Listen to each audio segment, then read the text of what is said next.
Welcome to our retelling of Blood of Elves by Andrzej Sapkowski, the first novel of the Witcher series.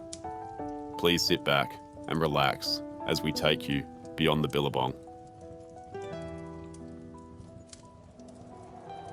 Chapter 1, Beautiful Lies.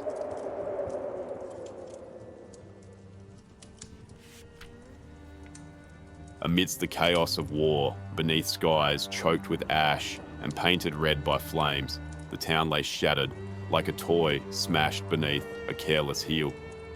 Buildings burned fiercely, sending pillars of black smoke clawing toward the heavens, smothering even the stars themselves. Streets once bustling with life had become corridors of terror, echoing with screams, ringing with the harsh rhythm of hooves and steel. Through this maelstrom, Ciri clung desperately to the knight who bore her away, his armor slick with sweat and grime. Her world had shrunk to the deafening roar of battle, her heart drumming painfully against her ribs. Smoke burned her eyes, blurred her vision, filled her lungs until each breath felt like a blade. Every jolt threatened to throw her from the saddle, fear gripping her throat, merciless and cold. "Hold tight!" shouted the knight, his voice a thin thread, lost within the symphony of violence. Yet salvation was fleeting. Abruptly, horribly, the knight jerked and slumped forward, blood spraying hot across her trembling hands. She tumbled helplessly to the mud, panic rising as another rider snatched her roughly upward, only to fall moments later in a similar brutal dance of steel and slaughter. Before her, the Black Knight emerged, looming, monstrous and unstoppable. With eyes burning like coals behind his visor, he reached toward her with hands that promised pain. Ciri screamed, a cry that pierced through nightmare into reality, wrenching her awake. Geralt's strong arms enclosed her instantly, pulling her close, his white hair pale as moonlight, eyes dark with worry. It was only a dream. He soothed gently, voice a deep rumble against her hair. Geralt, She sobbed, clutching him as though he might vanish. the Black Knight. He did something to me. I can't remember. I was so afraid. It's over now. He murmured. Rest, Ciri. It won't return. Far away, beneath the sheltering limbs of the great oak Bleoberis, the bard Dandelion plucked a final note from his lute. The gathered audience of merchants, nobles and wanderers alike released a collective breath, entranced by the bittersweet echoes of Geralt and Princess Cirilla's story. "Bravo, Master Dandelion," Called Radcliffe of Oxenfurt warmly, his voice filled with admiration. "You move us deeply." Dandelion bowed elegantly, his hair and feather sweeping the grass. "I merely sing of things universal."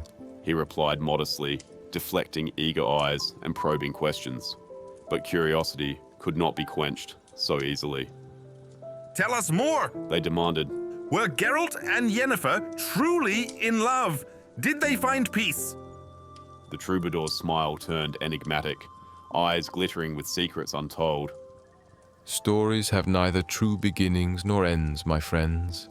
They simply continue.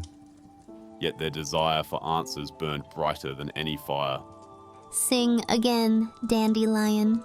urged Baron Villibert's daughters, their youthful eyes alight with romance and longing. Tell us what became of the Witcher and his sorceress. Nearby, Sheldon Skaggs, the dwarf with the fiery beard, muttered into his tankard. Fairy tales and fancy. He grumbled. The battles, aye, those were true enough, but the rest is bollocks. Vera Lowenhaupt, stately and resolute, countered proudly. Geralt is no mere myth. I've met him. His deeds speak louder than songs. Her declaration stirred whispers, igniting fresh debate over Cirilla, the child's surprise. Bah, he never found the princess. Shouted a skeptical ironware gnome. The poet spins nothing but pretty lies. Beautiful lies, perhaps, Replied an elf in an ermine toque, voice soft yet commanding attention. They are no different from the truth in the end.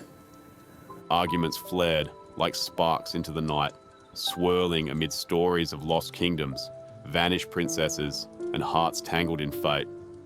A grey-haired druid swiftly intervened. Peace, beneath Bleoberis, older than all quarrels, let harmony prevail. Harmony indeed, mocked Baron Villabert. Would harmony mean meek surrender to Nilfgaard? Accept their chains willingly. A hush descended once more, colder now. The tall elf, his demeanor tranquil as moonlit waters, answered softly. Life is precious. Bloodshed rarely yields true peace. High-minded nonsense. Sheldon Skaggs exploded. At Sodden, we learned true peace costs, blood and bravery, not empty words. Nilfgaard will come again. Mark my words. At this, Vera Lowenhaupt's voice rose, anguished and desperate, cutting through the rising chorus. Then what do they want from us? Our land? Our blood? Perhaps even our women? A ripple of uneasy laughter passed through the crowd, edged with a fearful bitterness that no one dared fully acknowledge. The dwarves exchanged dark glances, silently daring anyone to mock their stout hearts and iron pride openly. The druid, his voice rising like a prophet's, warned of humanity's hubris and its consequences. The land suffers your arrogance, and soon it shall exact a heavy toll. His words carried the echo of Ithlin's prophecy, whispered warnings of the coming time of contempt. Skaggs scoffed openly. Nilfgaard, the instrument of the gods, utter rubbish. The tall elf inclined his head gently. Mocking another's beliefs seldom brings wisdom, he said, quietly, his voice a melody of calm reason amidst the storm of anger. The conversation shifted toward bitter memories of Sodden Hill and the harsh lessons learned there. Donomir of Troy recounted deeds of valor, boasting loudly, until Skaggs cut in sharply. Heroics didn't halt Nilfgaard. It was unity, pure and simple. Radcliffe the wizard interjected in a voice cold as northern ice. Magic played its role too, dwarf. But even sorcerers fracture and divide. Baron Villabert bristled at Skaggs' implication that tyranny might be necessary for unity, but the dwarf merely shrugged, indifferent to human politics. The elf, embracing a woman whose elegance marked her as noble-born, remarked coolly on the irony of human pride, blind to the mixed blood already flowing in their veins. The druid spoke again, softly, gravely. All our blood mingles beneath this ancient tree. If we fail to stand united now, we shall fall separately. The tension shattered abruptly as Vera Lowenhaupt's startled voice pierced the gloom. Where is Master Dandelion? Sheldon Skaggs barked a bitter laugh. Bah! Off with our coin, no doubt. Meanwhile, oblivious to the turmoil he'd left behind, Dandelion lounged comfortably in a nearby inn, two admirers laughing softly in his lap. Mama Lantieri's interruption was unwelcome, her voice edged with warning. You've a visitor, Master Poet. His easy charm faltered when he glimpsed the figure at the door, Rience. The stranger's dark eyes glittered dangerously as he stepped forward, voice deceptively polite, yet edged with steel. Your songs, Poet. Rience began smoothly, his tone gentle but undeniably threatening. They hold fascinating truths, especially about the child, Cirilla. Dandelion waved a dismissive hand, masking unease behind practiced bravado. Merely tales spun for coin and applause. Rience smiled, chilling and sharp. I seek truths, Bard, not pretty fiction. Before Dandelion could rise or retreat, Rience's hand flicked, revealing the flash of a stiletto. Panic surged, and the bard bolted for the secret door, but magic snared him cruelly, casting him downward into darkness and oblivion. When consciousness returned, agony greeted him harshly. He hung suspended, wrists bound tight, muscles burning beneath the strain. Rience stood before him, eyes glittering with cold menace, his patience utterly exhausted. Speak. The mage commanded softly, dangerously. Tell me everything about the Child of Destiny. Tell me about the Witcher. Fear overwhelmed pride, and words began to spill forth. Truth interwoven with legend, desperation coloring every syllable. Cirilla, she was promised to Geralt by destiny, by the law of surprise. More I don't know. Rumors, whispers, nothing certain. But Rience was unappeased. He leaned closer, his voice barely a whisper. Stories are useless to me, poet. Truth, plain and simple. Or suffer the consequences. Dandelion, helpless and frightened, struggled to find any scrap of knowledge that might satisfy the relentless mage. He realized bitterly that his gift for crafting beautiful lies had ensnared him within their tangled web. Tell me. Rience purred, leaning closer. What is the name of the place? Dandelion tried to laugh, the shield he always raised against darkness, but it came out brittle, jagged. He tasted copper and defeat. I told you. He rasped, voice hoarse with defiance. I craft ballads, not maps. Rience's smile sharpened, and the ropes tightened viciously. Pain bloomed like fire through Dandelion's shoulder, drawing a strangled cry. In that hopeless instant, the world exploded. Not just a sound, no mere shattering of wood, but a tempest unleashed, wind fused with amethyst fire. The door splintered inward, shards flying like daggers of moonlight. Through the chaos stepped a figure wreathed in power, her eyes blazing violet fury.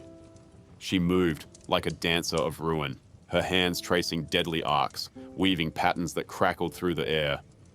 Rience's thugs fell like marionettes whose strings had been severed, convulsing briefly before becoming still. The scent of ozone mingled sharply with the metallic tang of blood. Dandelion sagged as his bindings fell away, blinking through pain and disbelief. Yennefer, he breathed. She spared him an irritated glance. Who else cleans up your disasters, Bard? Later, beneath the flickering shadows of a humble inn, with the carnage behind them and bowls of steaming stew between them, silence hung thick with unspoken questions. Dandelion offered hesitant thanks, but Yennefer brushed it aside impatiently, eyes hard and searching. The lion cub of Sintra. She said abruptly. You sing of her in every tavern from Bruges to Sodden. It must stop. Her voice was unyielding as iron. But people ask. He began weakly. Let them. She snapped, voice cold and sharp. Mystery breeds caution. Stop scattering breadcrumbs for wolves. Their conversation circled inevitably toward Geralt, their shared lodestone, inescapable. For a fleeting moment, Yennefer's gaze softened, betraying something deeper. You truly haven't seen him since the Yaruga? Only rumors and whispers. Dandelion admitted quietly. Letters never delivered. She nodded slowly, gaze distant. Rience is a middling sorcerer. He serves another, someone far more dangerous, hidden in deeper shadows. Geralt is in more peril than he knows. Then warn him. Dandelion urged, desperation coloring his voice. Yennefer's jaw tightened, pride and regret mingling behind eyes darkened by unspoken memories. She remained silent, her silence as damning as any refusal. Far north, beneath snow-heavy skies, Geralt urged his horse forward, the fortress of Kaer Morhen looming before them like a battered titan. Beyond these walls, a world churned in fearful ignorance. Whispers became shouts. Superstition spread like wildfire. Pamphlets nailed to doors screamed of witches as monsters and mutants. Zealous priests kindled pyres, the flames fed by fear and lies. But here, behind ancient stone and weathered battlements, they found sanctuary. Ciri, small and trembling, clung tightly to Geralt, her breath misting in fragile clouds. Don't be frightened. He murmured softly. I'm not. She lied bravely. They passed through gates scarred by time and violence. Eskel met them first, his ruined face a stark testament to Witcher life. Ciri recoiled instinctively, then relaxed under Eskel's crooked, reassuring smile. Vesemir followed, ancient and wise, his presence anchoring the keep's solemn ghosts. The Witchers gathered silently, watchful and expectant, until Geralt spoke at last. She's my... He faltered, words inadequate to describe fate's binding threads. He looked down at the girl, then raised his gaze firmly. She's our destiny. They nodded solemnly, understanding more deeply than words allowed. Indeed, there is nothing more hideous or unnatural than those creatures known as witchers, products of vile sorcery and dark alchemy. They are devoid of virtue, morality, and conscience, diabolical creations fit solely for slaughter. Among honest folk, they find no welcome. Kaer Morhen, the accursed stronghold where these abominations gather to perform their sinister rites, must be razed completely, its remains erased from memory, and the very ground salted to ensure nothing grows again. Anonymous, from Monstrum, or a description of the Witcher. Yet intolerance and superstition have always flourished among the ignorant, and will likely endure as long as human foolishness itself. Mountains may become oceans, and oceans may dry to deserts, yet foolishness remains eternal and unchanging. Nicodemus de boot, from Meditations on Life, Happiness, and Prosperity.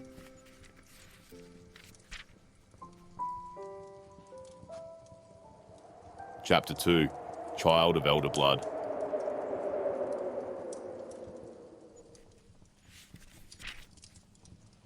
Triss Merigold, an enchantress of the 13, rode with her cloak drawn tight, murmuring a warming incantation beneath her breath. Her gelding, shaggy and sullen beneath the saddle, snorted in protest as the warmth sank into his hide. Either you get used to magic, Triss muttered, with a crooked smile. or I sell you to some peasants to pull a plow. The horse flicked his ears, unconvinced. The path to Kaer Morhen was no more a road than a rumour, a thread of trodden ice winding between boulders, lost beneath snowdrifts and shadow. But Triss was no stranger to hard travel. She pressed on, her eyes scanning for the notch in the cliffs that marked the valley's mouth. The Gwenlek River, thin and icy, welcomed her next, its stones slick with frost. She crossed carefully, the gelding's hooves sending up little splashes that froze mid-air. The sky darkened, clouds dragging low like torn banners. A blizzard threatened, but Kaer Morhen was close now. The wind dulled as she entered the gorge, the cliffs sheltering her from the worst of it. In the forest beyond, the snow turned thick and heavy, clinging to branches that sagged and creaked. Triss pushed on, urging the horse through snarled roots and half-hidden logs. Then, a sign, the mossy tree trunk, upended and braced by stones. The trailhead of the killer, a training path, a gauntlet. The hoofbeats slowed as something moved above.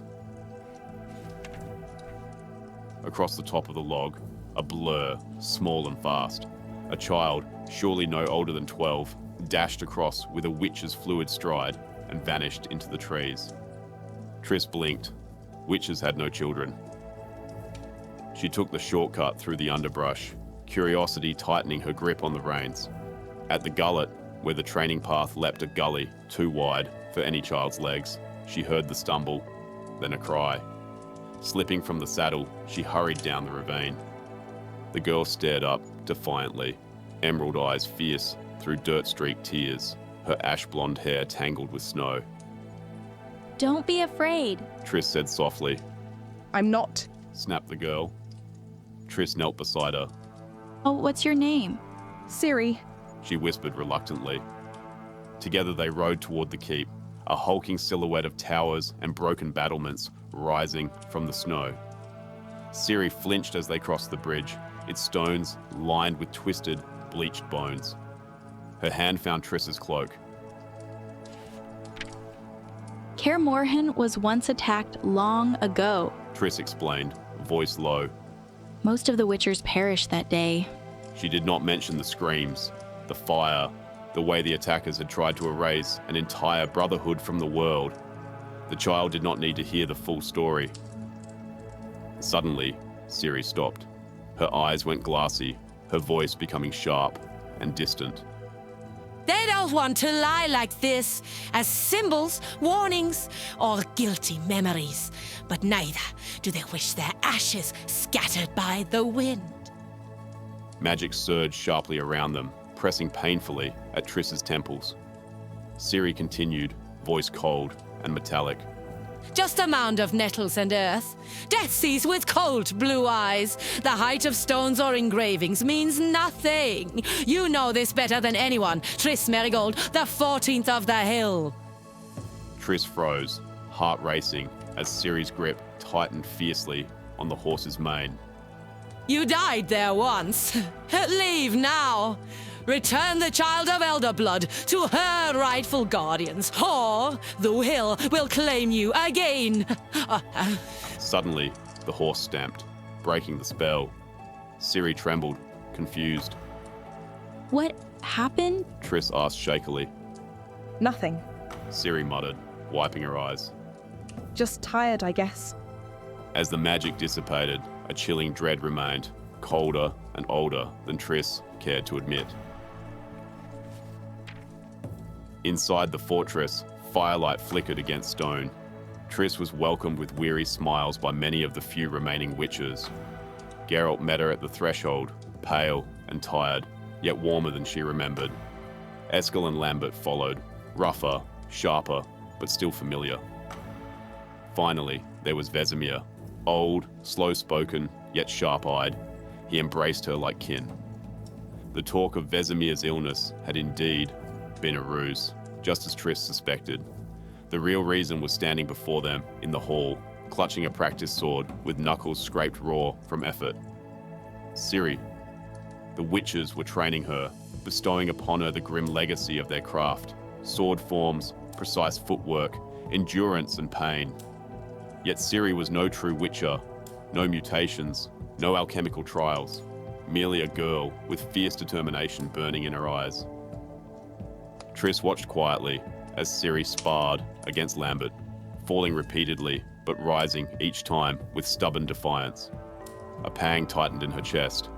This was no place for a child, especially one burdened by destiny. Dinner soon followed, simple fare of broth and bread made comforting by familiar faces. But Triss found herself unable to eat, thoughts returning relentlessly to the haunting warning she'd witnessed. The strange shift in Ciri's voice, and the chilling prophecy that lingered like frost in her veins. The child of Elder Blood, entwined irrevocably with fate and danger. Later, in her chamber, Triss sat before the fire, her fingers twisting in her lap. Memories of a distant, forbidden night with Geralt of Rivia lingered in her mind, like a shadow she could not outrun. Their brief affair, born from a moment of vulnerability and a touch of magic, had left her with a bittersweet longing she could neither quell nor indulge. As she lay alone in the cold, her thoughts turned once more to Ciri, the young, ashen-haired girl, ward of the witches. She was the true reason for her visit to the ancient keep. Ciri, with her voracious curiosity and boundless energy, was being shaped into a witcher, though without the dreaded trial of grasses that had claimed so many before her. The witches, with all their knowledge and skill, lacked the magical means to complete her transformation. Triss, her mind sharp with the thrill of discovery and the dread of its consequences, pondered the possibility. Could they be seeking her aid to mutate the girl, to subject her to the perilous process that had scarred countless boys? The thought chilled her to the core. She would never allow such a fate for Ciri, no matter the potential knowledge to be gained. The following morning, as the sunlight fought its way through the snow-draped ruins, Triss descended to the hall, her presence an event in itself. Her magical allure was not lost on the witches, nor on Ciri, who eyed her with a mix of admiration and curiosity.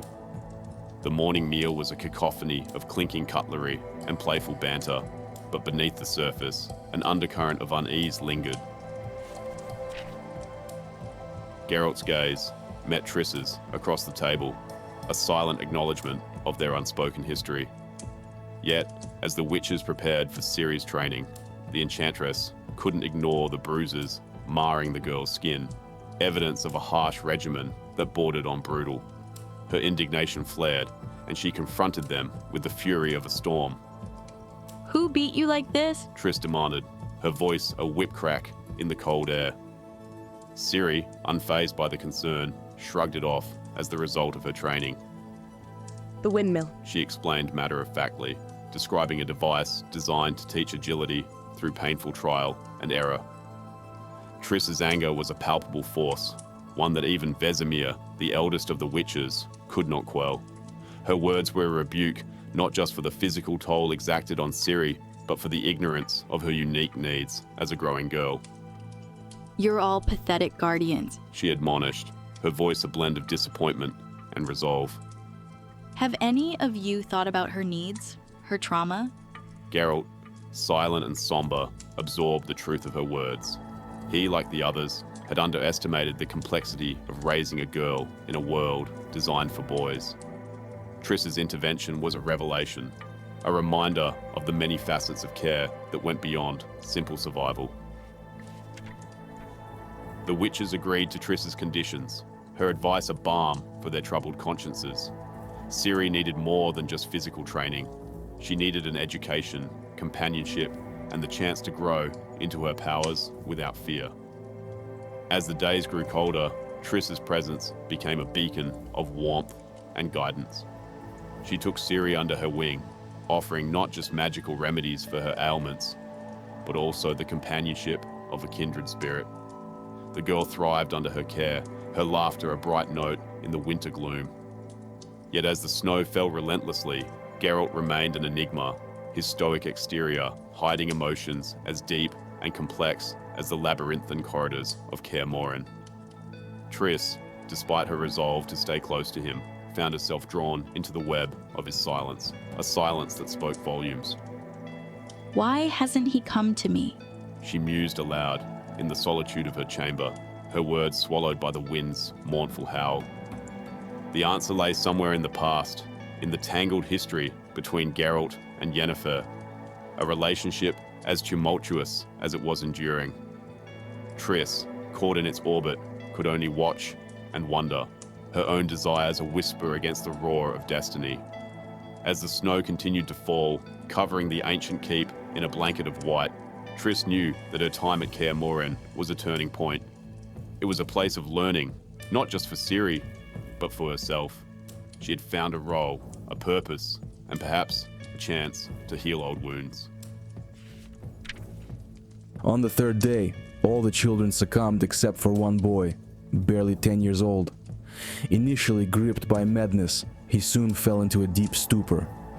His eyes turned glassy, his hands repeatedly grasped at his clothing or flailed in the air as if attempting to catch something unseen. His breath became hoarse and labored, and his skin cold, clammy, and foul-smelling. When the elixir was administered again, the seizures returned, accompanied by nosebleeds and violent vomiting, until the child lay utterly still and inert. For 2 more days, his condition did not improve. His clammy skin grew dry and feverishly hot, and his pulse weakened, yet maintained a slow rhythm. He neither woke nor screamed. On the 7th day, the boy finally awoke and opened his eyes, which had now transformed into the cold, slitted gaze of a viper. Carla Demetia Crest, from the Trial of Grasses and other secret witcher practices, observed firsthand. Manuscript exclusively accessible to the chapter of Wizards.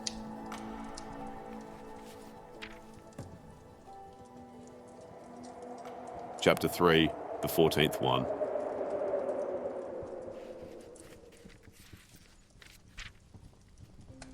The Great Hall of Kaer Morhen was filled with the subtle tension of old friends and new secrets. Triss Merigold sat alongside the witches, Geralt, Vesemir, Lambert, and Eskel, who watched her with a mix of wariness and hope. The conversation danced around Ciri, the young girl under their protection, who carried with her the dangerous promise of untapped magical potential. Your fears were unfounded, entirely ungrounded. Triss began, her voice firm, but not unkind. She leaned in, elbows on the table, confronting the unspoken worry that she might take Ciri away. The time when wizards used to hunt sources and magically gifted children, tearing them from their parents or guardians by force or deceit, is long dead. Lambert scoffed, dismissing her assurances with a turn of his head. Eskel and Vesemir sought Geralt's eyes, but he remained silent, lost in thought as he absently fiddled with the wolf-shaped medallion draped around his neck. The air was thick with magic, resonating with the unseeable and the unfathomable, and Triss understood the great burden Geralt carried. Vesemir finally broke the silence. "We know you would not do such a thing," he said, his voice as steady as ever. "But we also know that you do, ultimately, have to tell the chapter about her." Triss cut him off, her voice cold with conviction. Have no fear, I will not tell anyone about Ciri, not even the chapter.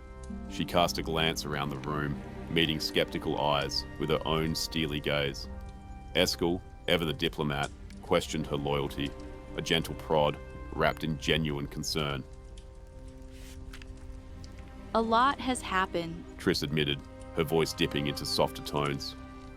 The war changed many things, and the battle for Sodden Hill changed even more. Geralt finally spoke, his eyes meeting Triss's for the first time. Such double loyalty is devilishly difficult to manage. Rarely does it succeed, Triss. The witch's attention shifted to Ciri and Cohen, engaged in a playful game in the corner, unaware of the heavy conversation unfolding. Triss watched the girl, her heart pierced by the innocence and potential she embodied. Geralt, She said, shifting her focus back. when you found Ciri, you took her with you because something convinced you that destiny exists. She laid bare the risks of Ciri's uncontrolled powers. Uncontrolled powers are an ominous thing, for both the source and those in their vicinity. The source can threaten those around them in many ways, but they threaten themselves in only one: mental illness, usually catatonia. Devil take it. Lambert broke the ensuing silence, his voice edged with skepticism. Destiny, sources, spells, hocus pocus. Aren't you exaggerating, Marigold? Triss's patience wore thin. Lambert! She snapped. Stop calling me Marigold. I told you Ciri is not just another child. The conversation ebbed and flowed, each word a step deeper into the heart of the matter. Lambert's demonstration of the sign of Ard was met with Triss's unimpressed retort, but the real shock came with the revelation of Ciri's inability to conjure even the simplest magical sign. She is an absolutely normal child, Lambert insisted, his defiance a wall against the creeping truth. A source, Triss explained. has no control over their skills, no command over them. They are a medium, something like a transmitter. Geralt confirmed her fears. I saw Ciri's mother, Princess Pavetta, in action. I tell you, it was really something. No one suspected she had any power at all. The witches shared uneasy glances, the weight of their collective pasts pressing down like the chill of the northern winds. The conversation took a darker turn as they recounted Ciri's unexpected trances, her prophetic ravings, and the sinister shadow they cast over the future. Triss, determined to understand, proposed a risky course of action. She would contact Ciri psychically, delve into the depths of the girl's mysterious abilities. Despite the witch's reluctance, Triss was resolute. I know what I'm doing, She asserted, gripping her amulet as the spell began. The world shifted, the boundaries of reality blurring into a vivid tapestry of visions and voices. Triss found herself in an alien landscape, the sea roaring below and the wind rushing past as if she were one with the elements. But the surreal beauty was overshadowed by the ominous figures and cryptic messages that followed. Ciri appeared before her, speaking in riddles and prophecies. It is the rose, She said, the words heavy with meaning. the rose of Sherewed, the blood of elves. The vision twisted, descending into a nightmarish abyss, a staircase leading into darkness. Ciri's voice grew distant, yet more urgent, warning of a white flame and an uncertain fate. The child of elder blood, the white flame, the lion cub must die. Triss fought against the pull of the trance, struggling to maintain her grasp on reality. Are you foretelling death? She demanded, her voice echoing in the void. The answer came not from Ciri, but from the chilling presence that inhabited her. You are already dead, 14th One. Everything in you has already died. With a final exertion of will, Triss broke free, the vision dissolving into the mundane familiarity of Kaer Morhen. Geralt's arm steadied her, his presence a beacon in the aftermath of chaos. Triss stirred beneath the blankets, her limbs heavy, breath shallow. Geralt was there, silent and steady as stone, his presence a comfort and a burden alike. What happened to Ciri? Triss's voice trembled as she asked after the girl. She's asleep. Geralt answered, but the words held dread. She's been asleep for some time now. Triss already knew the trance had taken her deep, too deep, and Ciri had gone further still. She had spoken in elder speech, Vaes Aderiad ep Aegon. Something is ending, a phrase far beyond her skill, uttered with the certainty of prophecy. I'm afraid Triss confessed. I can't protect her. Whatever stirs within her is stronger than me. She needs help, Geralt. Someone who can match the storm. He knew the name before she said it. We need Yennefer. Pride, regret, and pain warred in him. But Triss's plea cut through. Don't let your stubbornness destroy the girl, She said. You're risking her soul. Triss vowed to stay until spring, watching over Ciri night and day. Then they would go together to the Temple of Melitel, and Geralt, he would seek Yennefer's aid. Before the silence swallowed them, she asked him what else Ciri had said. He hesitated, then answered. She said, forget about him. Don't torture him. Triss's voice was barely a whisper. I won't, but I can't forget. In the heart of Kaer Morhen, winter's icy grip had begun to loosen its hold. The warmth of the approaching spring was palpable, whispering through the stone corridors and over the snow-dusted battlements. Within the fortress's walls, young Ciri was diligently honing her skills, guided by the seasoned witches who had taken her under their wing. Her training was rigorous, demanding both physical prowess and mental acuity, yet it was seasoned with moments of youthful joy and camaraderie. Don't laugh, my eyelids trembling. That's why. Ciri exclaimed, her voice a mix of annoyance and amusement. Part your lips a little and it'll stop trembling. See? Came the gentle advice, a shared moment of levity amidst the intensity of her training. The conversations flowed naturally, weaving through light-hearted banter to the serious undertones of her lessons. Ciri's mentor, the grizzled Vesemir, imparted essential knowledge about the threats they faced. Here, on this engraving? No, damn it. Not on that one. On this one. This is, as you already know, a ghoul. Tell us, Ciri, what you've learned about ghouls. Ciri recited her lessons with confidence. The ghoul, Uncle Vesemir, is a corpse-devouring monster. But it's not just a danger to the dead. A ghoul may also attack the living if it's hungry or falls into a fury. Her voice faltered, memories of past horrors momentarily overwhelming her. Vesemir's voice was a steady anchor. Fret not, Cirilia. You're safe here. The fortress was not just a place of learning, but a refuge from the chaos beyond its walls. As Ciri trained, her sword clashing against Cohen's in the training yard, her determination was palpable. There's no such thing as a fair fight.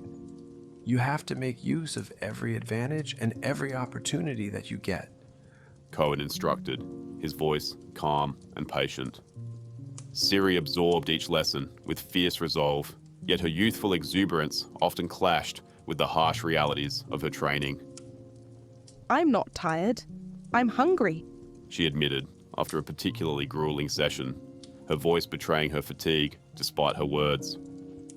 The witches, while stern, were not without their own quirks and camaraderie. Conversations often drifted towards lighter topics, their banter a balm against the harsh world they inhabited. Yet, beneath the surface, the spectre of impending conflict loomed large, a constant undercurrent in their lives. In their evenings, Triss continually found herself at odds with the witches' indifference to the world's political turmoil. Whatever was happening in the world, the Witchers did not want to know. She reflected, frustration tinging her words. Triss attempted to steer their conversations towards the pressing issues beyond Kaer Morhen's walls, her persistence a testament to her concern for the world.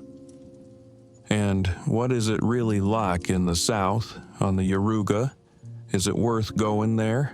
Eskel asked, his curiosity piqued despite his usual reticence. The witches' responses were varied, but their focus remained on the practicalities of their trade. They've been hitting, killing, and striking against each other constantly for hundreds of years.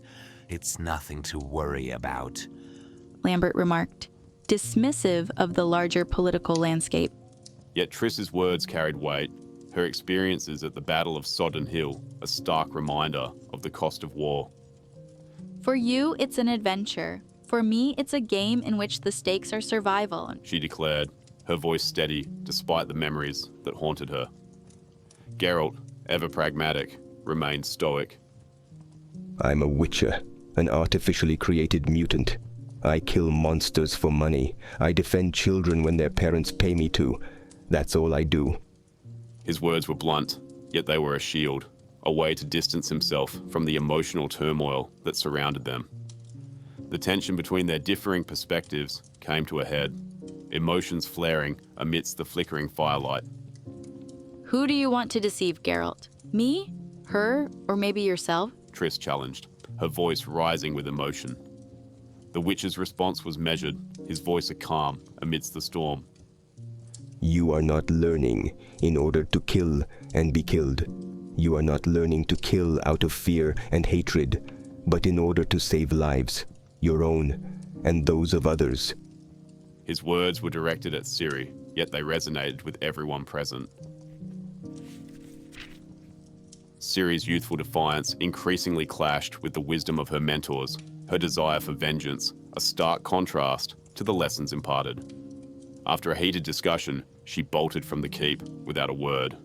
The slam of a door echoed through the stone halls, sharp as a blade, drawn in haste. By the time Triss and Geralt reached the forecourt, she was gone, but not unseen. Her footprints led them to the crumbling wall of Kaer Morhen, where she stood poised like a statue on the summit, sword raised, moonlight tracing silver tears on her cheeks. She didn't flinch at their approach. When Geralt called to her, she spun, landing in a mirrored stance, defiant and unreadable. No one's going to take the sword away from me, She shouted, voice cracking with something deeper than fear. Pride, perhaps. Despair. When she leapt, a brick betrayed her. She slipped, plummeting below. Triss raised a hand to cast a spell, somehow knowing that the moment was already lost. Geralt instinctively leapt after her, too late by any measure of possibility, and yet he caught her. He crashed hard, the impact driving him to the ground, but he held her fast, refusing to let go. Triss approached in silence. She heard them whispers. The words she could not decipher, but their meaning was clear. A warm wind murmured through the stones. Geralt lifted his head. Spring. Geralt huffed, the word carrying with it a sense of renewal. There is still snow in the passes, but in the valleys it is already here. Triss replied, her voice soft with understanding. I think it's time for us to leave, Geralt. You, Cerelia, and I. Yes, it is high time indeed. Upriver, their towns emerge like whispers formed from dawn's mist, delicate enough to vanish with the next breath of wind across the water. Palaces bloomed white as lilies. Slender towers rose as if woven from ivy. Bridges hung lightly, like branches of willow trailing fingertips across the surface. Among these wonders were shapes for which we had no words, though strangely, we remembered names from tales long forgotten: dragons and griffins, mermaids and dryads, sylphs fluttering like memories between trees. Unicorns stood at dusk by the river, gracefully lowering slender necks to drink. We named it all and felt it ours, intimate, known, familiar. All except them. They, though similar in form, remained inexplicably other. Their alienness defied naming, slipping always beyond our reach. For a long time, we searched, but found no word to capture their difference. Hengedimdeeth, from elves and humans. The only good elf is a dead elf. Marshal Marlon Rapanek.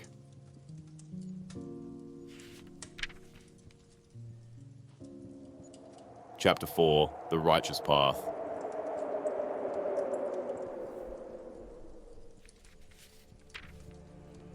In the heart of the forest, where the air was thick with the scent of pine and the rustle of the unseen creatures, misfortune swooped down upon the party like a hawk. En route to Melitele's temple in Alander, Triss had fallen prey to a sudden ailment, her condition worsening as the hours dragged on. Initially, Geralt and Ciri dismissed it as a simple stomach upset, choosing to ignore the frequent stops Triss needed to make. Yet, as midday sun filtered through the canopy, it became clear that the enchantress could no longer endure the journey. Her face was a pallid mask of pain, and she struggled to stay upright on her horse. Eventually, she succumbed, sliding to the ground, unable to rise again. Geralt and Ciri laid her gently on a cloak, searching desperately through the saddlebags for a remedy.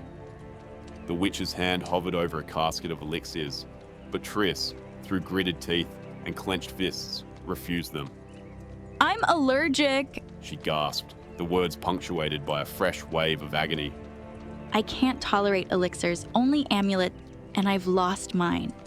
Her confession was met with frustration. Damn it, Geralt muttered. What are we going to do?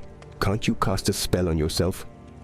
Triss shook her head, tears of helplessness glistening on her cheeks.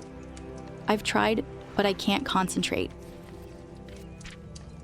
Resolute, Geralt concocted a rudimentary herbal brew, hoping it might ease her suffering, but the fear of something more sinister, dysentery, paratyphoid, loomed large. Aren't you immune? Geralt asked quietly. Triss simply turned away, offering no answer. With great care, they lifted her onto Roach, Geralt's faithful horse, the mare standing steady beneath the weight of the enchantress. Geralt held her upright as Ciri took the lead, but the fever would not be denied. It seized Triss with renewed force, and she slipped from his grasp, her body racked with shivers. Their path led them to a fort, a once quiet outpost, now teeming with soldiers in Cadwyn colours. A sergeant explained the chaos. An assault had occurred the previous night, narrowly thwarted by relief troops. The fort was filled with wounded soldiers, and the grim evidence of battle. Your enchantress is going to fall out of her saddle any minute now, the sergeant observed, leading them inside. Triss was laid with the wounded in a makeshift shelter. The air was heavy with the metallic stench of blood and the low moans of men in pain. Geralt's gaze fell upon bodies wrapped in sacking. 2 guards, 2 relief soldiers, and 2 elves. Scoia'tael, the sergeant explained. Fucking squirrels. The term was unfamiliar to Geralt, who listened as the sergeant recounted the troubles these bands of non-human guerrillas had wrought, their attacks fueled by the chaos of war with Nilfgaard. These squirrels, emboldened by the conflict, struck at the heart of human settlements, their motives tangled in a history of oppression and rebellion. Inside the fort, a heated debate raged. A knight in a yellow surcoat argued with merchants, defending the soldiers' efforts to protect the realm from the Scoia'tael threat. They are all our enemies, he insisted, pretending otherwise. Geralt, however, was more concerned with Triss's condition.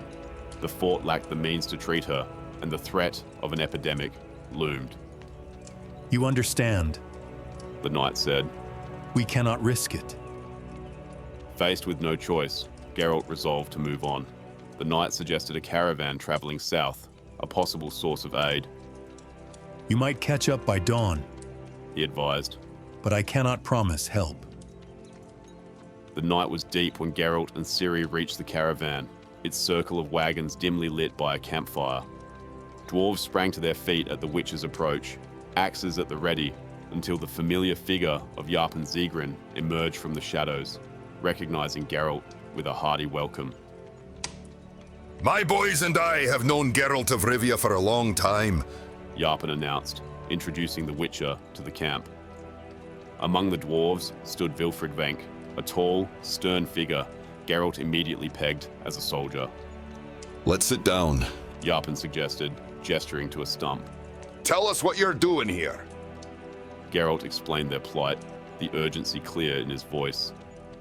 The woman is sick, seriously sick. Yarpen's brow furrowed with concern. We don't have a medic, but we'll do what we can. They moved swiftly, bringing Triss to the camp. Yarpen, recounting tales of his grandmother's remedies, prepared a concoction with Ciri's help. Roll these into little bowls, he instructed, his voice a mix of gruffness and warmth. Triss, though weak, managed a small smile. It had better help, she whispered, swallowing the bit of medicine with a grimace. As Ciri settled by the fire, Yarpen and Geralt spoke quietly, the dwarf agreeing to let them travel with the caravan. You don't refuse help on the trail, Yarpen stated firmly, his loyalty to Geralt unwavering. The dawn broke, grey and misty, as the caravan prepared to move. Triss, cocooned in blankets, lay beside Ciri, her fever abating. Did I wake you? Sorry, Geralt murmured, his voice gentle. Ciri shook her head. What's happening with Triss? How is she? I'm getting there. Triss moaned, though the words were faint. Geralt, I'd like to... But sleep claimed her before she could finish. The convoy moved steadily through the dense forest, the air filled with the sounds of nature, intertwined with the rhythmic clatter of wheels and the occasional sharp exchange among the travelers.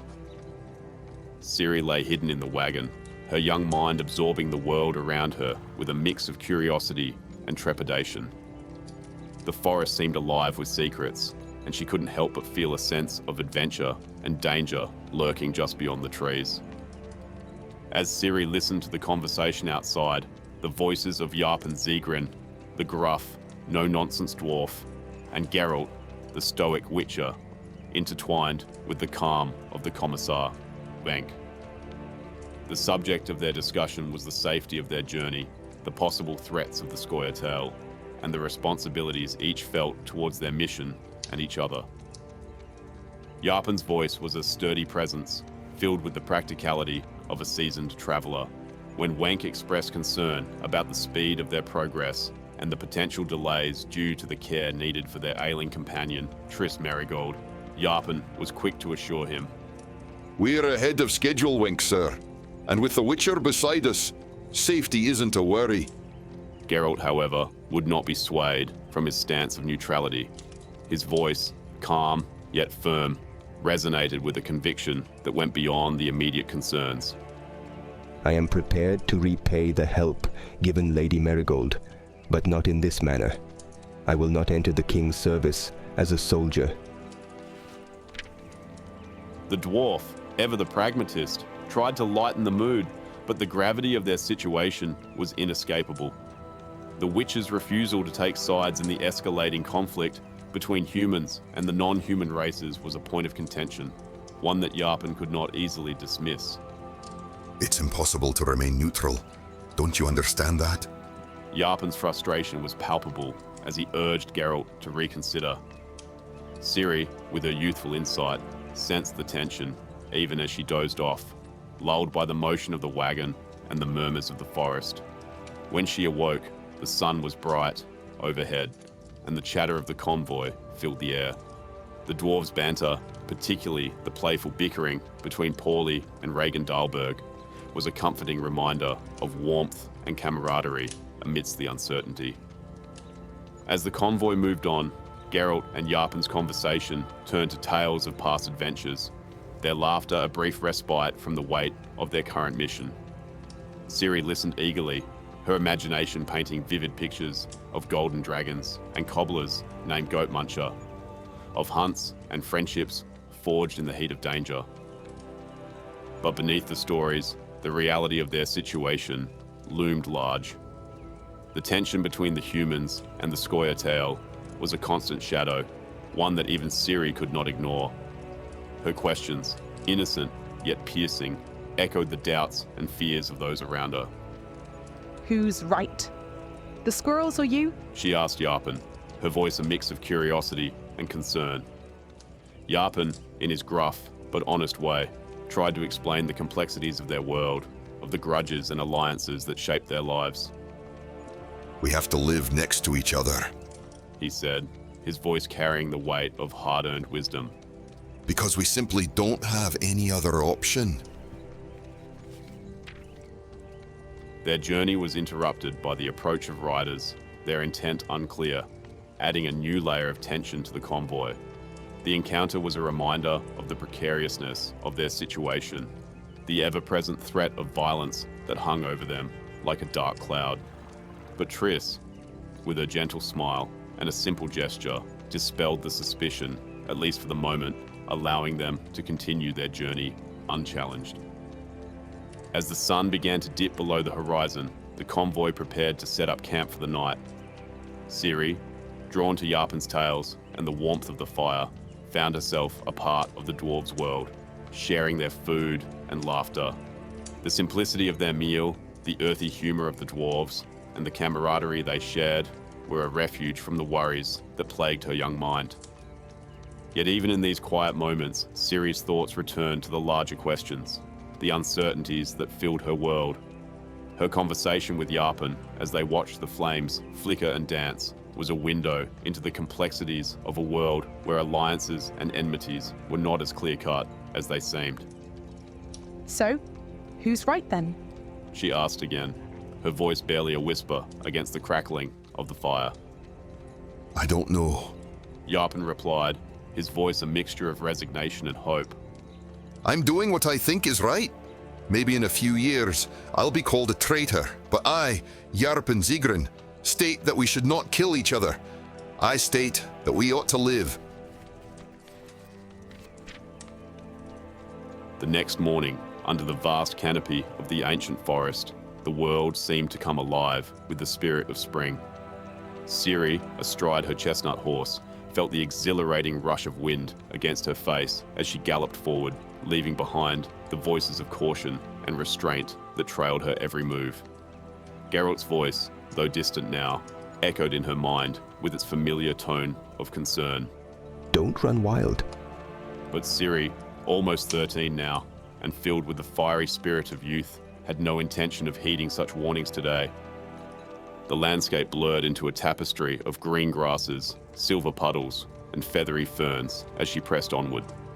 Her horse, relishing the freedom from its usual plod behind the convoy, galloped with an exuberance that matched her own. Here, in this vast expanse of nature, Ciri was untethered, free from the watchful eyes of her companions and the burdens of expectation. As she slowed to a trot, the responsibilities she had momentarily cast aside returned to her thoughts. She was a scout for the convoy, a mounted foray tasked with ensuring their path was clear of danger. She imagined the approval she'd receive upon her return, Wenk's grave nod, Yarpen Zigrin's toothy grin, and perhaps even a rare smile from Geralt.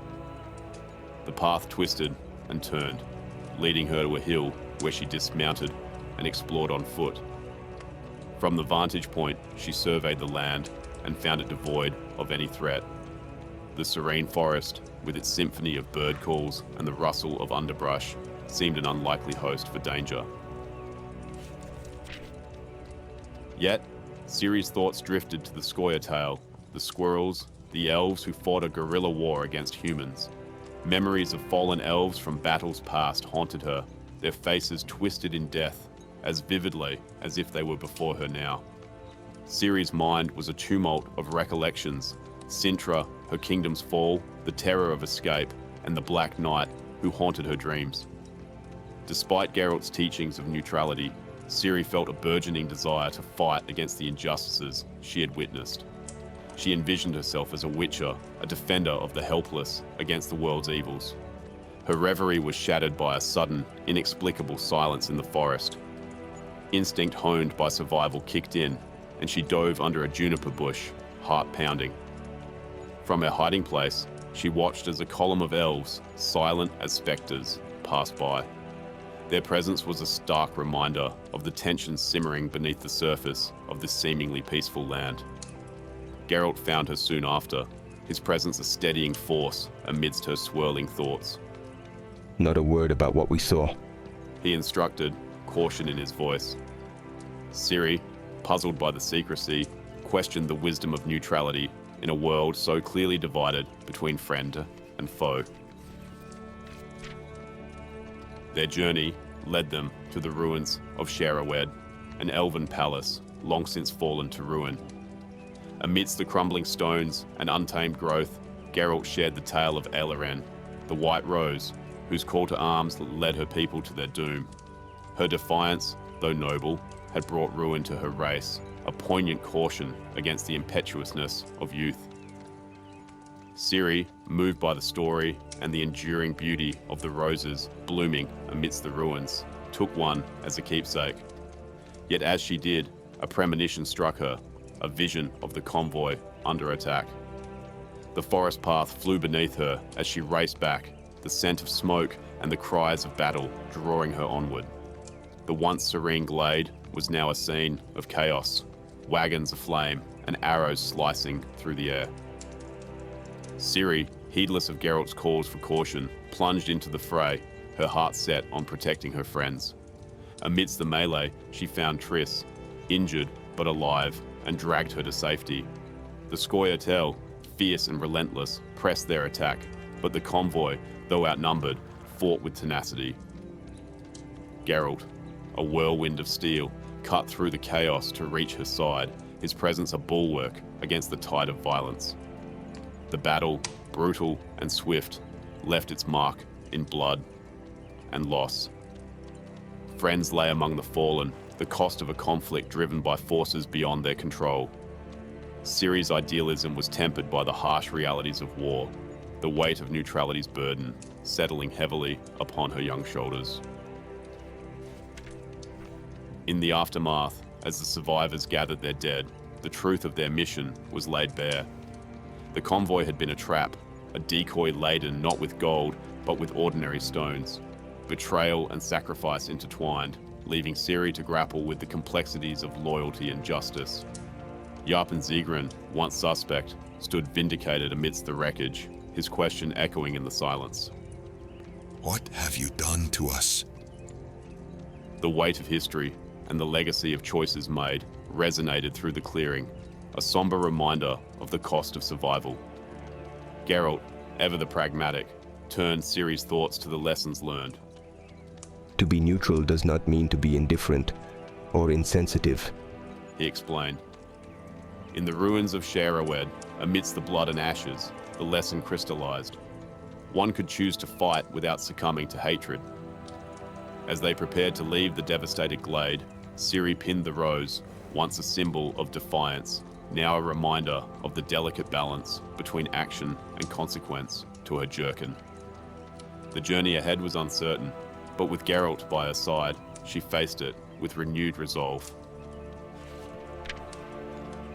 They wander from village to village, brazen and self-important, proclaiming themselves slayers of monsters, banishers of spirits, and hunters of the unnatural.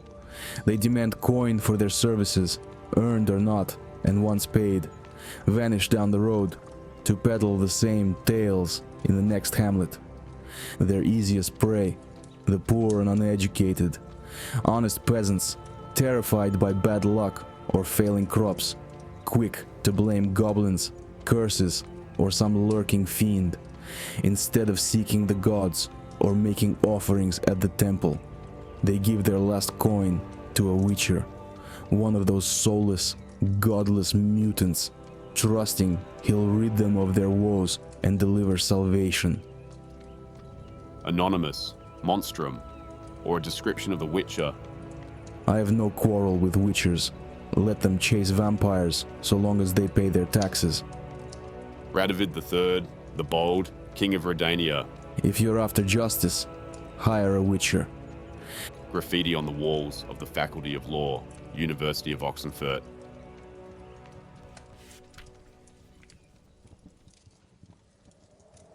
Chapter 5, Monsters in the Mist.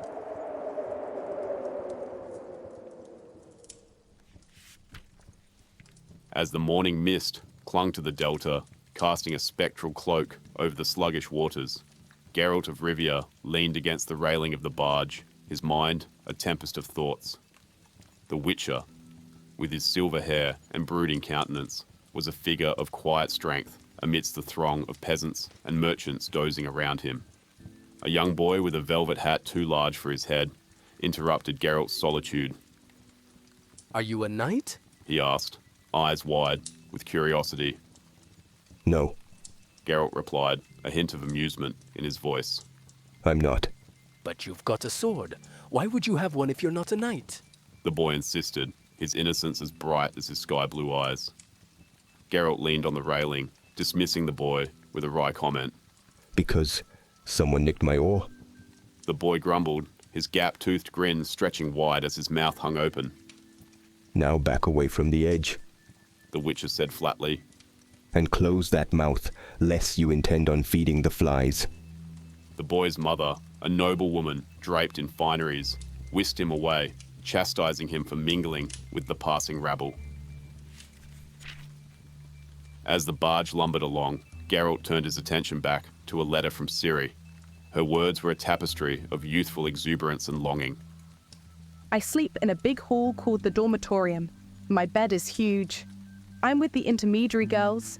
There are 12 of us, but I'm closest to Eunid, Katie, and Iola II. Today we had broth again, and sometimes we even have to fast and wake up before dawn, earlier than at Kaer Morhen. We're about to have prayers now, which is strange. No one ever prayed in Kaer Morhen.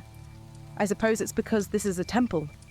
Mother Nenneker read my letter and said I should write clearly and not be silly. Also to say I feel well, which I do, though I'm hungry. But dinner is soon. I'm studying reading and writing runes, history, nature, poetry, and both common and elder speech. I'm best at elder speech. Look, Elaine Blath Fienwed, that means beautiful flower, child of the sun. You see? Earlier, one enormous turkey attacked us while we were feeding the hens. I dodged and hit it with a stick. It ran away. I wish I had my sword, but Mother Nenneker says no. I learned Kaer Morhen means keep of the elder sea, and Sintra is Shintrea. My name, Ciri, comes from Ciriel. It means swallow, and that means that... What are you busy reading? The skipper, Boatbug, asked as he approached, his voice cutting through the fog like a ship's horn. Nothing, Geralt reassured him, his gaze fixed on the horizon where islands loomed like shadows. As the captain took his leave, Geralt turned back to his reading, Ciri's tales bringing a rare smile to his lips. And that means that my name is Elven, even though I'm not an elf, Geralt. There's a lot of talk about the squirrels here. Sometimes soldiers come asking questions and say we shouldn't treat wounded elves. But don't worry, I haven't said a word about what happened in spring. I still practice. I go to the park when I can, though I also have kitchen and orchard work like all the girls, and there's so much studying. But I'll keep at it. Mother Nenneker said you studied here too, and that any fool can swing a sword. But a Witcher girl has to be wise. Geralt, you promised you'd come, so please come soon. You're Ciri. P.S. Come. P.S. 2. Mother Nenneker said I must end with, Praise be to great Melitele, may her blessing and favor go with you, and may nothing happen to you. Ciri? I'd like to go to Elander. Geralt thought, folding the letter. But it's too dangerous. I could lead them straight to her. These letters have to stop, Even Temple Mail isn't safe. Damn it, it's not worth the risk. What now, Boatbug? The skipper sighed. Looks like this'll be another quiet journey, eh? Once the mist lifts and the sun comes out, it's over. Monsters don't like daylight. The barge trudged on, the mist swirling around it, as the sun struggled to pierce the veil. The captain continued humming happily, but there was a shadow of danger, a lurking threat that Geralt could not ignore. The mist soon began to lift. Geralt pulled out another letter from his bag, the one delivered not long ago by a peculiar courier. He had read it at least 30 times. Dear friend. The Witcher muttered a curse under his breath, eyes narrowing at the sharp, elegant runes, every stroke brimming with restrained energy, unmistakably hers. He felt, once again, the urge to kick himself. He'd spent 2 sleepless nights drafting his own letter to her last month, agonizing over the perfect opening. In the end, he'd settled on dear friend. Now, he was paying for it. Dear friend, your unexpected letter, arriving nearly 3 years after our last meeting, brought me great joy, especially since I had recently heard rumors of your untimely and violent demise. I'm pleased you decided to refute them so promptly. From what you wrote, it seems your life has been peacefully uneventful these days, a rare privilege. I'm glad you've managed it. Your sudden concern for my health touched me. I'm well again, having overcome a brief illness which I won't bore you by describing. I'm troubled that fate's latest gift to you causes such concern. Your instinct to seek professional help is absolutely correct. Though your explanation was vague, I believe I understand the source of the issue, and I agree it demands the attention of a skilled mage. I'm flattered to be second on your list. What an honor. You needn't call on anyone else. I'm leaving at once for the place you so subtly indicated. I'll arrive discreetly and do all I can to resolve the matter and not perform worse than certain other women you've sought help from. I am, after all, your devoted friend. If you ever write again, don't hesitate. Your letters always delight me. Yours, Yennefer. The letter smelled of lilac and gooseberries, and Geralt cursed. Geralt found himself reluctantly drawn into conversation with Linus Pitt, a scholar from Oxenfurt Academy. Pitt's academic pride grated against the Witcher's grounded realism. Their exchange, part debate, part duel, saw theory and fieldwork collide. Pitt pontificated on extinct species and ecological harmony with the enthusiasm of someone far removed from danger, while Geralt's thoughts drifted elsewhere, to the Aeshna, the nightmare lurking beneath the river's still surface. The monster might never rise, but it might. And unlike Pitt's extinct curiosities, the Aeshna killed in the present. Though Pitt clearly held little respect for witches, Geralt let it pass. He knew experience often humbled theory. Their conversation, like so many in his life, was a reflection of a larger truth, that in the world Geralt walked, monsters came in many forms, some literal, others cloaked in words and robes. Nearby, Olsen, a weary customs officer, was embroiled in a heated dispute with a dwarven trader over taxes. 10% ad valorem, the dwarf bellowed, brandishing a fox-skin defiantly. Olsen, exasperated with his lot in life, confided in Geralt. I've had it up to my ears. He sighed, dreaming of a soldier's life under King Demowen's special army. Boatbug, the skipper, warned of the camp's deadly reputation. Half a year's training, and it's soldier's pay or the burial ground. As the conversation meandered through the murky waters of politics and impending war, talk of the Scoia'tael, the squirrels, elusive elven commandos hung heavy. War touches us all. Olsen shrugged, dismissing the horrors of conflict with a stoic acceptance. The mist lifted, revealing the landscape of Oxenfurt. Linus Pitt, the academic, prattled about scientific achievements with a note of pride, yet Olsen's cynicism cut through. Heads down, he warned, recalling last year's cataclysmic explosion from a sewage plant. The barge sailed in between islands and the squat tower of the sediment trap, and the aqueduct disappeared in the mist. Everyone sighed with relief. As they approached Acorn Bay, Olsen's words took a darker turn. You aren't in any conflict with the Temerians, are you? He asked Geralt. A nobleman, Rience, with a burned face, he's been asking after you. Olsen revealed, dread lacing his voice. Geralt's resolve hardened. Boatbug, I'm disembarking at Acorn Bay, he declared, the weight of his decision reflected in his companion's eyes. The sight of a lighter flying Temeria's flag confirmed his fears. As it drew near, Geralt shredded incriminating letters, casting them into the river like forgotten memories. The lighter's crew, led by a bald, menacing figure, bordered with aggression. I arrest you in the name of the law, the bald man barked, but Olsen was quick to counter. He's already been arrested for smuggling you daft pansies. Tension crackled as threats escalated, the bald man taking Everett, a young boy, hostage. Move back or I'll slash the brat's neck, he screamed, desperation in his eyes. Suddenly, chaos unfolded. The Temerian lighter rocked with a shriek of timber. Water exploded skyward, frothing and hissing. Then came the claws. Green and jagged insectoid limbs burst forth like the arms of a deranged mantis and yanked a screaming guard into the deep. Everett tumbled into the reddening water. Someone screamed. Then everyone screamed. The barge became a madhouse. Geralt didn't hesitate. He elbowed one would-be captor in the jaw and flung him into the river. The other fell with a cutlass in his gut, Olsen's contribution. The Witcher vaulted the railing and dove, disappearing beneath the choking algae. Somewhere behind him, Linus Pitt's academic screech trailed him into the mist. What species is that? No such animal exists. Geralt surfaced beside the lighter, caught a dropped spear mid-swing, and drove it into the churning water. Something solid met the blow, too solid to be Everett. He dove again, felt the Aeshna's carapace, hard, ridged, bloody. A corpse bounced beside him in the monster's jaws. Then finally, Everett surfaced, thrashing like a wet pup.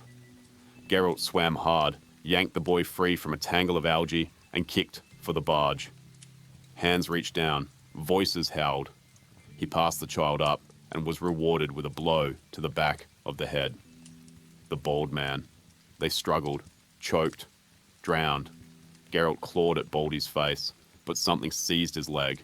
He kicked free, lost a boot, some trouser, and more skin than he'd have liked. Spears flew. The monster vanished below, dragged the bald man screaming beneath the lilies. Geralt collapsed on the deck, slick with blood and weed. I'm too old for this. Meanwhile, in Oxenfurt, Dandelion, the flamboyant troubadour, revelled in the town's vibrant chaos. The streets were alive with the cacophony of commerce and revelry, the air thick with the sense of exotic foods and the promise of adventure. Yet beneath the surface, a tension simmered. Two shadowy figures trailed him, their intentions unclear. At the Faculty of Medicine and Herbology, Dandelion sought out Shani, a spirited and comely young medical student. They've been following me since the marketplace, he confided, gesturing subtly to his pursuers. You need to pass on a message to Geralt of Rivera. He's hiding out nearby. Shani, perceptive and quick-witted, agreed to help, her curiosity piqued by the mysterious request. As Dandelion weaved through the university grounds, memories of his academic past mingled with the present. He passed the gloomy Faculty of Technology, nicknamed Deus Ex Machina by students, and turned onto Guildenstern Bridge. He didn't get far. Near the bronze bust of Chancellor Nicodemus de Boot, two figures loitered, poorly hiding their intent. Like all spies everywhere, they avoided eye contact, their pale, brutish faces strained into expressions of forced intelligence, making them look like particularly earnest apes. Greetings from Dijkstra, one of the spies announced abruptly. Likewise, Dandelion retorted, with mock bravado, resigned to their intent to escort him to Dijkstra. Dijkstra, a man with the appearance of a sluggish giant, but the mind of a sharp tactician, was not pleased with the bard. Dandelion, he began. You thick-headed half-wit. Do you have to spoil everything you touch? Dandelion, ever the insolent wordsmith, countered. I have the impression that you talk simply to exercise your lips and tongue. So get to the point. The conversation unfolded in a room lined with books and parchments, a place Dijkstra humorously called the faculty of most contemporary history. It soon became clear that the matter at hand was a bungled ambush meant to capture a dangerous Nilfgaardian agent named Rience, who had slipped through their fingers, much to Dijkstra's chagrin. Dijkstra's irritation was palpable. Why didn't you inform me about your friend's ambush, Dandelion? He demanded. I didn't know anything about Geralt's plans. Dandelion lied smoothly, attempting to protect his friend. Yet Dijkstra was not easily convinced. He revealed that Geralt had set a trap for Rience, banking on the agent's arrogance to lead him into it. But Rience was elusive, a renegade sorcerer with ties to Nilfgaard, making him a formidable foe. Philippa Eilhart, a powerful and striking enchantress with her own agenda, joined the conversation. Dandelion found her intimidating, aware of her reputation as a talented sorceress and a key figure in the Council of Wizards. Despite Dijkstra's insistence that Geralt needed to meet with him, Dandelion maintained his lie that the Witcher had left for Novigrad. You spy for anyone who pays you. Dijkstra stated coldly, his eyes narrowing at Dandelion. I won't give in to blackmail. The bard retorted defiantly. Philippa interjected, her voice smooth and commanding. Gentlemen, let's be serious. Let's not be diverted from the matter at hand. Dijkstra laid out the stakes. Geralt was wanted for questioning by various factions, each with their own interest in the Witcher and his ward, Ciri. The Temerians, the Council of Wizards, and others were all closing in, eager to extract information. Dandelion, though caught in a web of intrigue, remained steadfast in his loyalty to Geralt. What questions are you talking about? Maybe I can answer them? He offered, attempting to deflect attention from his friend. Philippa's eyes pierced through him. Where is the child seen with Geralt? The girl with ashen hair and green eyes? Dandelion lied again, claiming ignorance. The stakes were high, and he knew that revealing anything could endanger Ciri. But Philippa's warning was clear. Guard that girl as though she's the apple of your eye. The conversation ended, but Dandelion's mind was ablaze with worry. He knew he had to reach Geralt and warn him. Through a series of cunning maneuvers, Dandelion evaded spies and made his way to a hidden attic where Geralt awaited. Geralt! He called out, climbing into the room, only to find the Witcher in an unexpected situation with Shani. No comments. Thank you very much.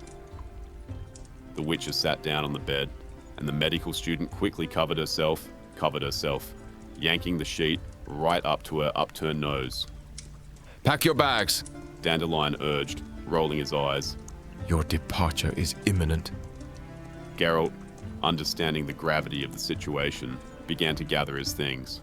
But before they could leave, a woman suddenly appeared, having transformed from an owl into her human form. Good evening. Philippa Eilhart greeted them, her eyes assessing each one in the room.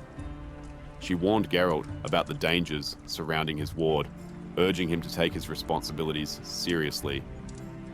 Guard that child. You don't know how important she is to us all. Her voice carrying the weight of her conviction. So tell me, Geralt said. Why is everyone so eager to relieve me of Ciri? What does the council want with her? Dijkstra, King Vizimir, the Temerians, and Rience, the bastard who murdered 3 people linked to us, nearly killed Dandelion. What does he want? Who is he, Philippa? I don't know. The sorceress replied calmly. But, like you, I intend to find out. Then Shani, quiet until now, spoke up. Does Rience have a 3rd-degree burn on his face? If so, I know who he is, and where he is. Outside, The silence cracked under the first soft taps of rain. Murder remains murder, no matter the motive or circumstance. Those who kill or prepare to kill are criminals, whether they wear crowns, robes, or command armies. No one who commits violence has the right to feel superior to a common murderer, for violence, by its very nature, always slides toward crime. Nicodemus de Boot, Meditations on Life, Happiness, and Prosperity.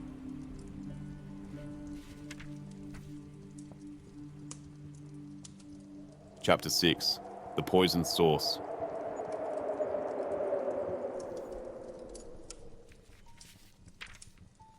In the dimly lit conference room, the air was thick with tension, as Vizimir, king of Redania, let his words hang in the air, his fingers rhythmically tracing the silver strands at his temples. Let us not commit folly, he reiterated, his voice steady. His gaze swept over the silent assembly of monarchs, each absorbed in their own contemplations. Demawend, ruler of Aiden, was a picture of nonchalance, sprawled in his armchair, eyes fixed on the tankard of beer resting upon his substantial belly.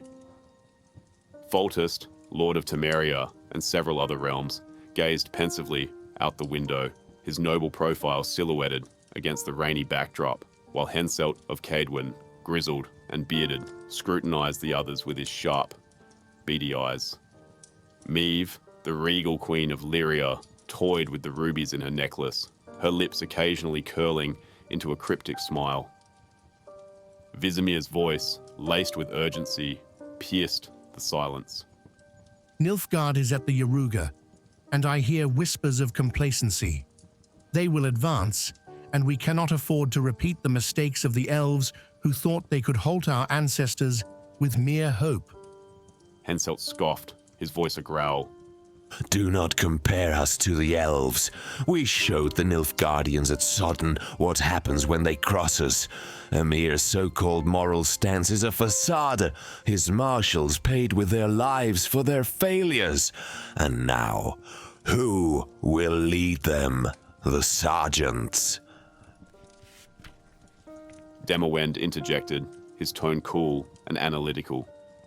Not sergeants, but young, ambitious officers primed to seize their opportunity.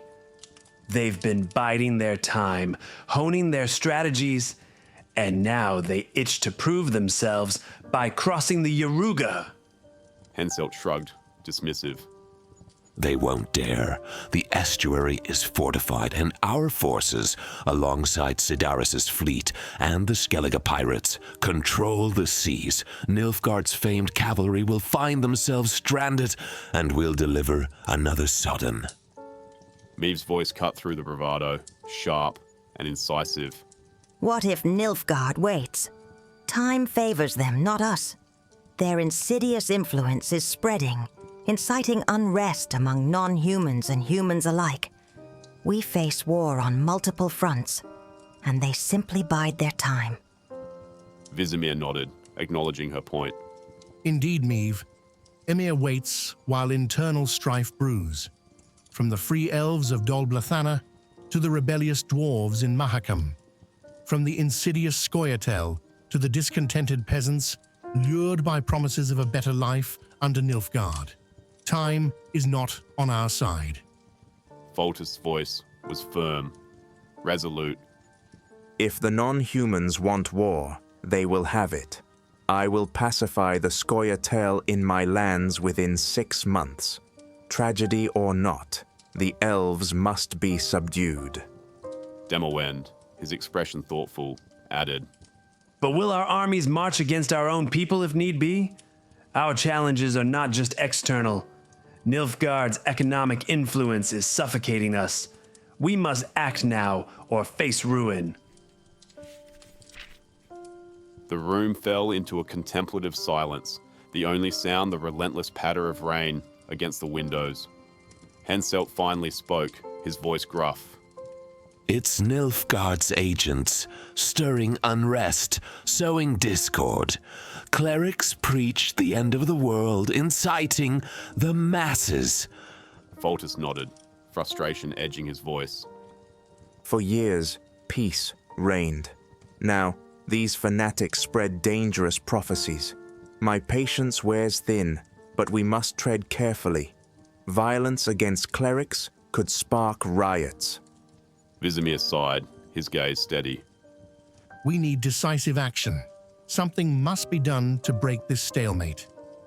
As silence enveloped them once more, all eyes turned to Meave, who met their gazes with a knowing smile. Why do you look to me? She asked, her voice teasing, yet firm. Because you have a knack for solutions, Vizimir replied, his tone laced with admiration. Let us show Nilfgaard what we are capable of. Meave declared, her voice rising with conviction. Let us shake off this torpor and demonstrate our might. Henselt was quick to respond, his voice brimming with eagerness. Eradicate the squirrels, launch a joint military operation. Let the rivers run red with elven blood. Demowen nodded, his expression grim. Smother the free elves. March on Mahakam. A bloodbath is necessary. Vizimir's voice was a low rumble. Set Krach and Crate against Nilfgaard's shores. Show them our strength. But Foltest shook his head. Not enough. We need more. We need Sintra. The room fell into stunned silence, broken only by the howling wind outside. Foltest continued, his voice firm. We must seize Sintra from Nilfgaard. Strike first, while they least expect it. Sintra is a symbol, a rallying cry. Remember the rage at Sodden? We can harness that fury again. Demowen agreed, his voice rising with excitement. Krach will back us. Skellige will join us. This has a chance of success. But Henselt voiced his concerns. If we strike first, we become the aggressors. We risk alienating allies. The wizards will not support an unprovoked attack. Vizimir nodded. Vilgefortz and the chapter will oppose us. We need a provocation from Nilfgaard, something that justifies our response. Meave's voice cut through the debate, her tone measured. What of the lion cub of Sintra? If she lives, she could unite the Sintrians. Foltest dismissed the notion. It's a myth. She's dead. We cannot rely on a ghost. But Meave persisted. The Sintrians continue to search for her. She could be a powerful symbol, a rallying point. Vizimir leaned forward, his voice sharp. We must find her, if she lives. She cannot fall into Emir's hands. The conversation turned to grim possibilities. The fate of the lion cub debated with cold pragmatism. Meave offered a solution, her voice calm. If we find her, she can be hidden and married off quietly. But Vizimir's voice was unyielding. As long as she lives, she's a threat to every throne in the north. For the sake of stability, she must be eliminated. The rain hammered against the windows. The gale howled among the towers of Hagar Castle, and the kings grew silent. Across the lands, in a kingdom drenched in rain and shadowed by political intrigue, a man in an elk tunic paced with calculated intent. His hands, clasped behind his back, reflected the methodical nature of his thoughts. They did not invite Ethan of Sidaris, he mused aloud, turning from the window's gloom. His voice was both a command and a personal dialogue, weaving threads of strategy. Nor Ervil of Verden, Esterad Tyson, or Niedermere. Either they are very sure or very unsure. They excluded the chapter of wizards, which is both interesting and significant. His companion Cohorn stood by, a readiness in his posture that belied his distaste for the monologues he was forced to endure. It's an order, the man in the tunic declared, breaking Cohorn's reverie. Any news from Rience? He queried. Cohorn shook his head, the absence of news hanging heavy between them. The man turned back to the window, lost in the rain-washed hills, while Cohorn, restless, fingered the pommel of his sword, anticipating further dialogue. How do you find the country, Governor? Have you grown to like your new province? The question was unexpected, catching Cohorn off guard. He answered swiftly, knowing hesitation could cost him. No, Your Highness, I haven't. That country is so gloomy. It was different once, the man replied, his voice a promise in the rain. And it will be different again. You will see a beautiful, happy Sintra, Cohorn. I promise you. The exchange was cut short by the clatter of arms and voices from the antechamber. Cohorn was dismissed, and the man returned to his maps, the only witness to his deliberations, the flicker of candlelight on a diamond ring. Cohorn returned with news of a quashed rebellion and a captured Duke Windhelm of Atre. Order him to be executed, the man commanded. Spectacularly, lengthily, and cruelly, publicly. A terrifying example is necessary. Cohorn nodded, hiding his discomfort, knowing the man would brook no opposition. The man broke a letter's seal, scanned its contents, and consigned it to flames. Cohorn, he called. Set the magicians to work. Rience must act swiftly. He's to kill the Witcher and then disappear. The orders were clear and unyielding, like the man himself. And not a hair on Yennefer's head is to be harmed. Cohorn's eyes followed the flames as they consumed the letter, the room's tension palpable. A knight entered, clad in black armor, a warrior's pride in his stride. A testament to battles past. You should understand that the mistake you made in this town 2 years ago has not been forgiven. The man addressed him with cold authority, reminding him of past failures. You are getting one more chance. My decision as to your ultimate fate depends on how you carry it out. They waited, wordless, still, as one should when standing in the shadow of power, for the man seated before them was not merely an emperor, but the emperor of Nilfgaard. Emir var Emreis, Deithwen, Adon, Incarn Aep Morvud, the white flame dancing on the grave mounds of his foes, and he was thinking, carefully, deliberately, on what form his next command should take, and how best it should be delivered. Ciri woke. She lay propped on pillows, her skin damp with sweat, her breath shallow. The compress on her forehead clung unpleasantly, warm and stinging. She tore it off. Her throat burned. Her nose was blocked with clotted blood. But the worst had passed. The pain, the blinding surge that had split her skull, had ebbed into a dull ache, pressing at her temples. She touched her nose. No more bleeding. A dream. The first in days. No fear, no screams, just distance. She'd watched from above, aloof, like a bird, a night bird. Below, Geralt walked a rain-slicked footbridge. Beside him, a girl in green. Dandelion lagged, his feathered cap drooping. They whispered of charlatans, of canals, of Shani's stolen medicines. Ciri listened, detached, yet present. Strange dream, she thought. I wish it had lasted. As she drifted in and out of consciousness, muffled voices stirred her.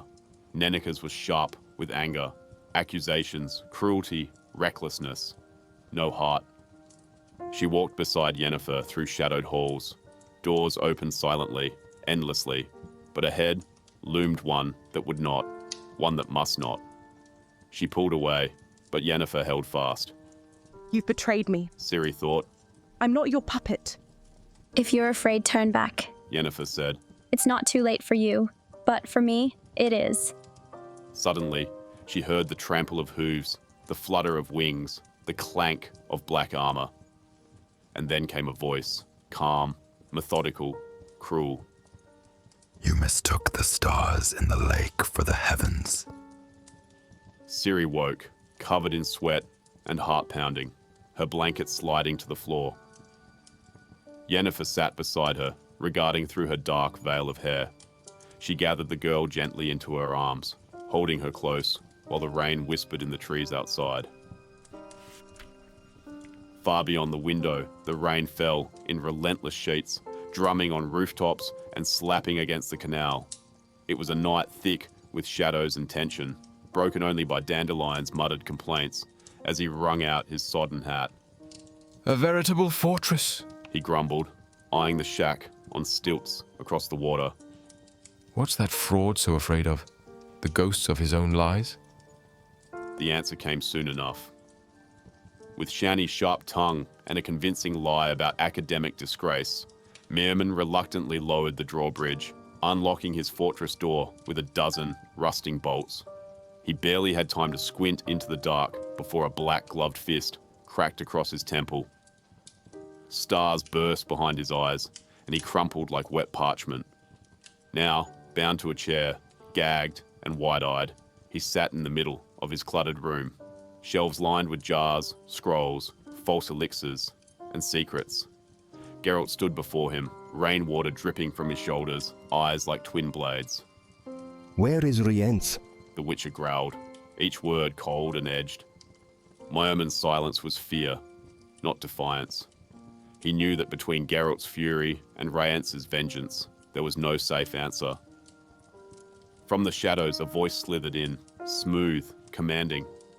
Philippa Eilhart stepped forward, her eyes gleaming with predatory patience. Let me try. Handle this my way, she said, silkily. With a single brush of her fingers along Meerman's jaw, he flinched. The promise of pain lingered in her touch, arcane, intimate, unhurried. No scars, no screams, just truth, she whispered. Meerman whimpered. The Witcher stepped back as the sorceress stepped in. The real interrogation had begun. In a dimly lit, opulent chamber, the air was thick with anticipation and unspoken tensions. Lydia van Bredevoort, with her silent devotion, exited the room, leaving the atmosphere charged with her unexpressed love for Vilgefortz of Roggeveen. His indifference to Lydia's affections was not born of ignorance, but choice. A choice grounded in pride and principles. For years, Lydia's steadfast love persisted, unacknowledged and unrequited, creating a stable yet hopeless situation between them. As Lydia departed, Vilgefortz turned his attention to the gathered members of the chapter. His voice broke the silence, dismissing the concerns over the king's initiatives with a wave of nonchalance.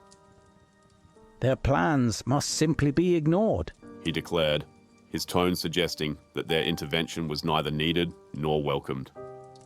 Artord Terranova, chalice in hand, balked at the suggestion. Did I understand you correctly? We are to do nothing. Vilgefortz's eyes flashed with a hint of irritation. Yes, Artor. You will dance to the tune they play, or you will take leave of the dance floor. His words echoed with the weight of inevitability, warning against mistaking illusions for reality. Tissaia de Vries, adjusting her mismatched cuffs with meticulous precision, listened intently. She sensed Vilgefortz's mastery over them, his strategic brilliance casting them all as mere pawns in a game they scarcely understood. The king's plans are already at the stage of practical realization, she interjected, her voice slow and deliberate. This is mass murder. Are we to stand idly by? Vilgefortz met her gaze, unwavering. You are right, he conceded, shifting tactics with the grace of a seasoned player. He proposed a convention to address the growing threat, a move that Tissaia and Terranova quickly seconded. Yet beneath her composed exterior, Tissaia's mind raced with questions about Vilgefortz's true intentions. Lydia returned, her presence a reminder of past tragedies and unhealed wounds. 4 years prior, an experiment gone awry had left her disfigured, her face a mirage maintained by powerful illusions. Despite her silent suffering, she remained a devoted aide to Vilgefortz, a testament to her unwavering loyalty.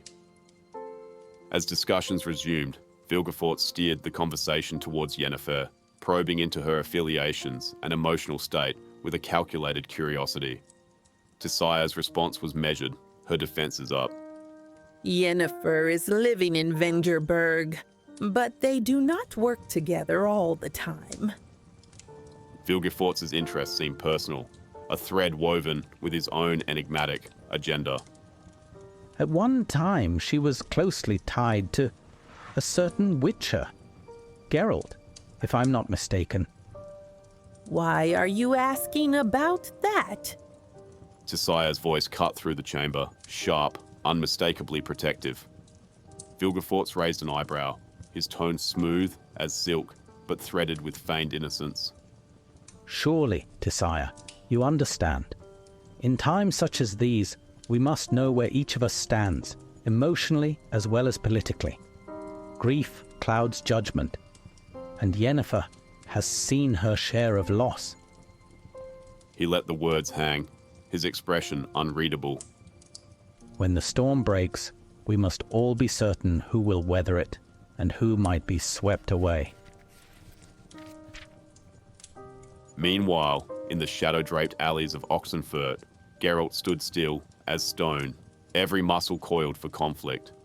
The elixir in his bloodstream surged like fire, heightening his senses until the night became a living map of murmurs, footfalls, and distant heartbeats. He waited for Rience. The sorcerer Rience arrived, alone in appearance, but danger lingered in his wake, like smoke. His sneer was smug. You must have squeezed poor Mirman hard to learn about the amulet, he said, voice oily with disdain. Geralt didn't answer. His silence was sharper than any blade. From the dark, Rience's men moved, silent, surgical, sure of their target. But they hadn't counted on the witch's fury, or the elixir's bite. Steel flashed, blood spattered the cobblestones, and within moments they lay broken at his feet. Geralt's breathing was steady, his rage colder now than before. Rience turned, retreating toward a swirling portal, but Geralt surged after him until suddenly the air thickened with power and a spell cracked the night. Philippa Eilhart stepped from the shadows, her magic coiling around Geralt like chains of smoke and light. Rience, unhurried, stepped into the portal's glow and slipped through it like a diver into deep water. His form shimmered, then vanished. A moment later, the oval winked out, casting the narrow street into a thick, velvety darkness. Why, Philippa? His voice trembled with fury. Why help him escape? Her eyes were twin shards of winter. Because I serve a cause greater than your personal vengeance. One you wouldn't understand. You're right. I don't understand and I never will. But I know what it is. Your grand causes, your wars, your noble ends that justify any means. Listen, Philippa. Hear that yowling. Cats fighting over a pile of trash, fur flying, blood spilled. That's your war, and I care just as little about theirs as I do yours. That's only what you think. The magician snapped. But this will concern you sooner than you expect. You didn't just take in a child. You took in a spark that could set the world ablaze. Our world, yours, mine, all of it. And now you'll have to choose, like I did, like Triss did, like Yennefer already has. Your fate is in her hands, Witcher, and you put it there. My destiny, my choice, Geralt said, through clenched teeth. And here it is, Philippa. I won't let you drag Ciri into your schemes, hurt her, and you'll end up like the four already on the ground. I won't swear an oath. I don't need to. You called me a poor guardian. Maybe I am, but I will protect her. I'll kill if I have to. Without mercy. Philippa smiled faintly. I believe you, truly. Just not today, Geralt. Not now. For in about a minute, you'll pass out from blood loss. No one is born a sorcerer. Our understanding of genetics and hereditary mechanisms remains limited. We devote far too little time, energy, and resources to proper research. Instead, we continue, recklessly, to attempt the transmission of magical ability through so-called natural means. The consequences of these misguided experiments are plain to see. They litter the gutters of our towns and haunt the halls of our temples. We encounter them all too frequently. Mindless women lost in catatonia, soiled prophets babbling nonsense, delusional seeresses, village oracles, miracle peddlers, and witless degenerates whose minds have been shattered by uncontrolled inherited power. These imbeciles, too, can breed. They pass on what little they carry, and in doing so, perpetuate and intensify the degeneration. Can anyone in good faith predict what horrors the last link in such a chain might present? Most of us, as mages, lose the ability to reproduce, victims of somatic transformation and pituitary dysfunction. Yet there are exceptions. Some, typically women, manage to attune to magic while retaining their reproductive capacity. They bear children and have the audacity to call it joy, a gift. But I say again, no one is born a sorcerer, and no one should be. A grave truth, and yet one I will not shy from, as I respond to the question raised at the Congress in Sidaris. My answer is firm and unequivocal. Every aspiring sorceress must choose magic or motherhood. There is no middle ground. Therefore, I demand the immediate and universal sterilization of all apprentices, without exception. 'Tis Sire de Vries, the poison source.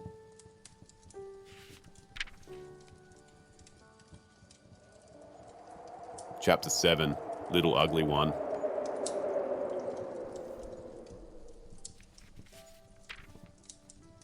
The air was thick with the scent of crushed herbs, tallow candles, and something else.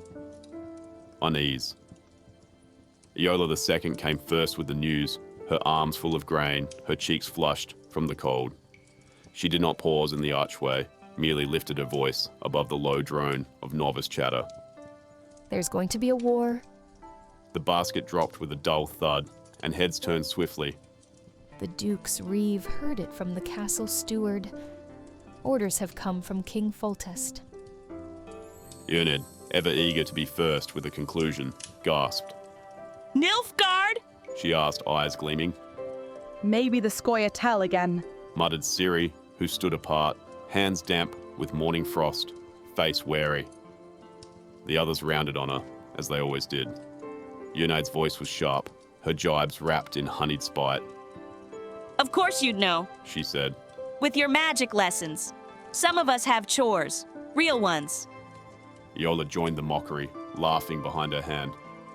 She even looks like Yennefer. She whispered. All haughty and clever, and too good to scrub floors. Ciri's jaw tightened.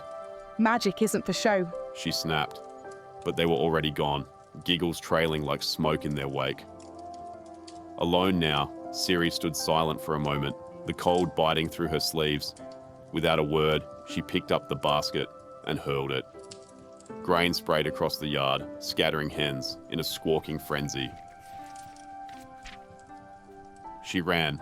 Her boots found purchase on the stone with practiced grace, her steps swift, certain. She leapt the garden wall, ducked under low beams, and wound her way to the tower. Jara! She called, breath steaming. The scribe appeared, blinking owlishly from the upper window, a quill tucked behind one ear, his hair a disheveled halo. He let her in. The tower was warm and musty, the air thick with the smell of ink, vellum, and dreams. Scrolls teetered in piles, and maps sprawled across every flat surface. A mess, yes, but one born of thought.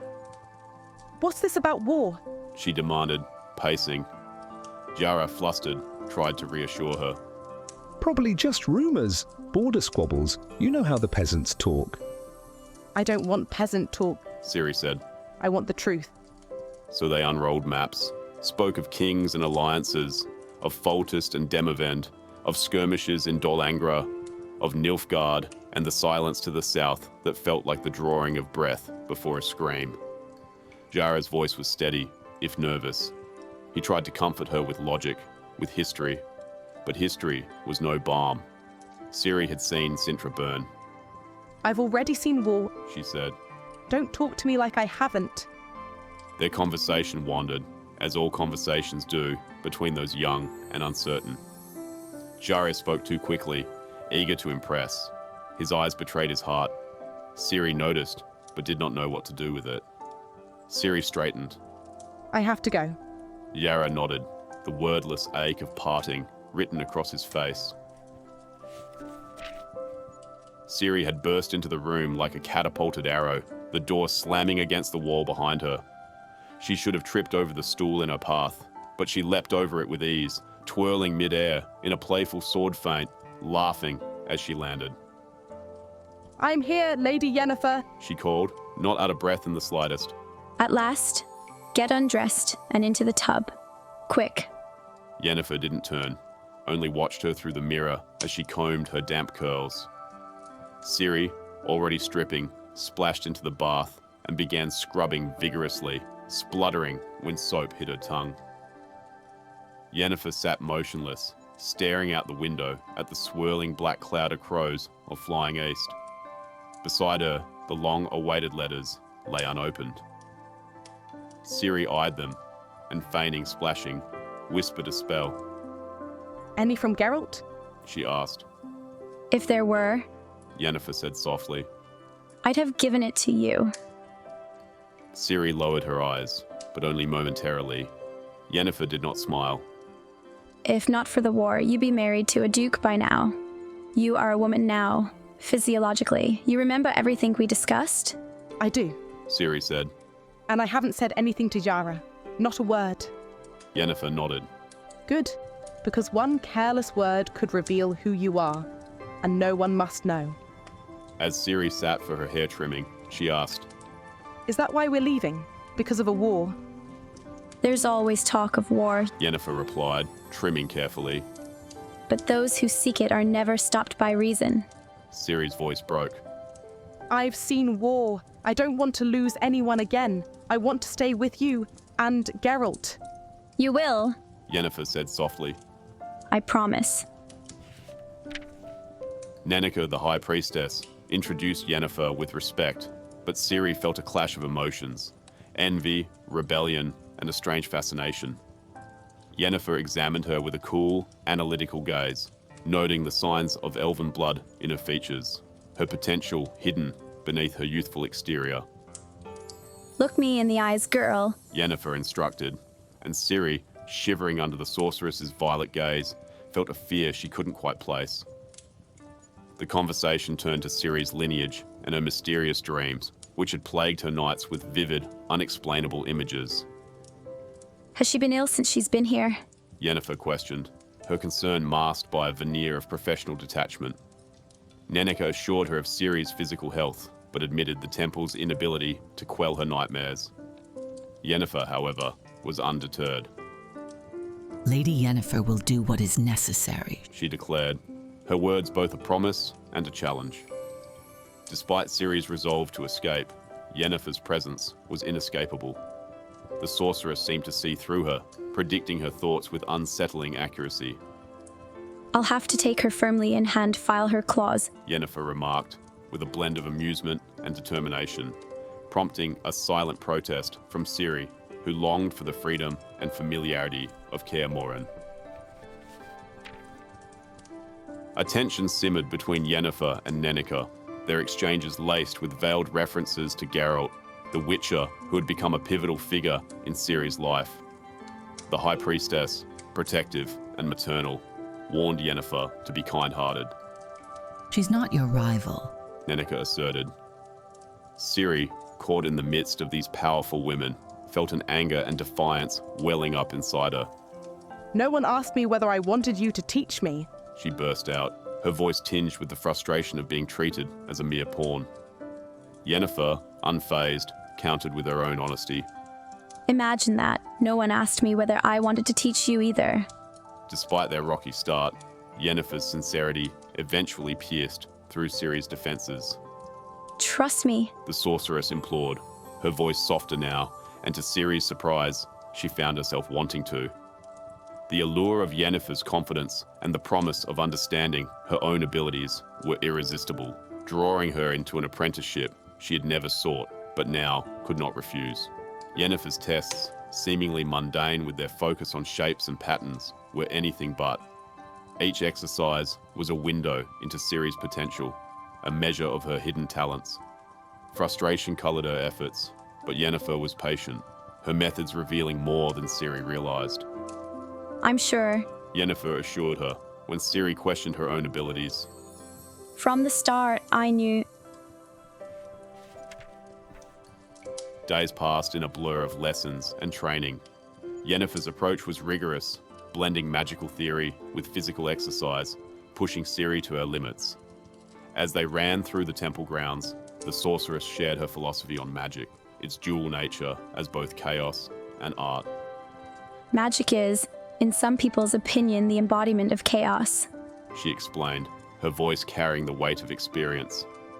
Yet it was also an art, a talent reserved for the chosen few. Ciri listened, absorbing Yennefer's wisdom, even as doubts lingered in her mind.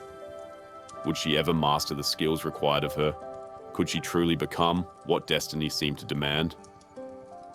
Yennefer's confidence in her was both a comfort and a challenge, urging her forward into a future that was still uncertain. Some say magic is a science. Yennefer instructed, her tone authoritative, yet nurturing. Talent and innate ability alone are insufficient. Years of study and work are essential. Ciri listened intently, her eyes wide with the earnestness of youth, trying to reconcile the complexities of magic with the simplicity of her childhood imaginations. Yennefer continued. Magic is chaos, art, and science. It can be a curse, a blessing, or a force for progress. Everything depends on the user, how they wield it, and why. Magic surrounds us, present in everything. It's always within reach. All you have to do is reach out. As they reached the Cromlech, the earth itself seemed to respond to Yennefer's presence, trembling subtly under a distant rumble. The sky darkened ominously, a storm brewing with unnatural speed. Ciri, unprepared for nature's sudden fury, instinctively sought comfort against Yennefer's familiar scent of lilac and gooseberries.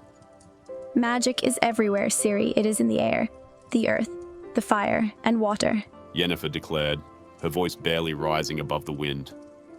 But it is possible and necessary to control it. This has to be learnt, and you will learn it, Ciri. That is why I brought you here, to this stone which, from time immemorial. The boulder shook, vibrated, and with it, the entire hill vibrated and shook.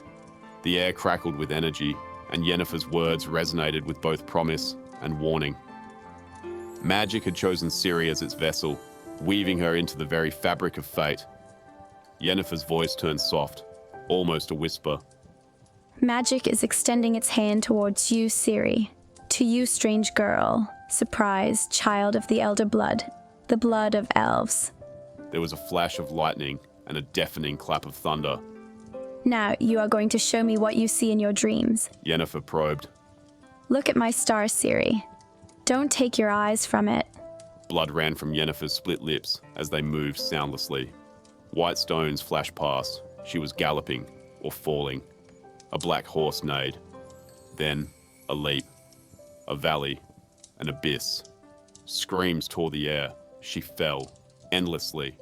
In the depths below, smoke coiled. A staircase led downward, vanishing into shadow. Elaine Blath, Fieniwed. The child of the elder blood. Yennefer's voice drifted up from the dark. Ciri. The vision ended abruptly. Yennefer knelt beside Ciri, her touch cool and comforting against the girl's cheek, soothing the pain of the vision. I saw, Ciri whispered. A black knight, Geralt, and you, Lady Yennefer? I know, Yennefer replied, her voice firm, yet gentle. You will no longer dream of such things. I will give you the strength to push them away. The days that followed were filled with rigorous study, Yennefer's teaching both relentless and captivating. Ciri, immersed in the mysteries of magic, found herself challenged as never before.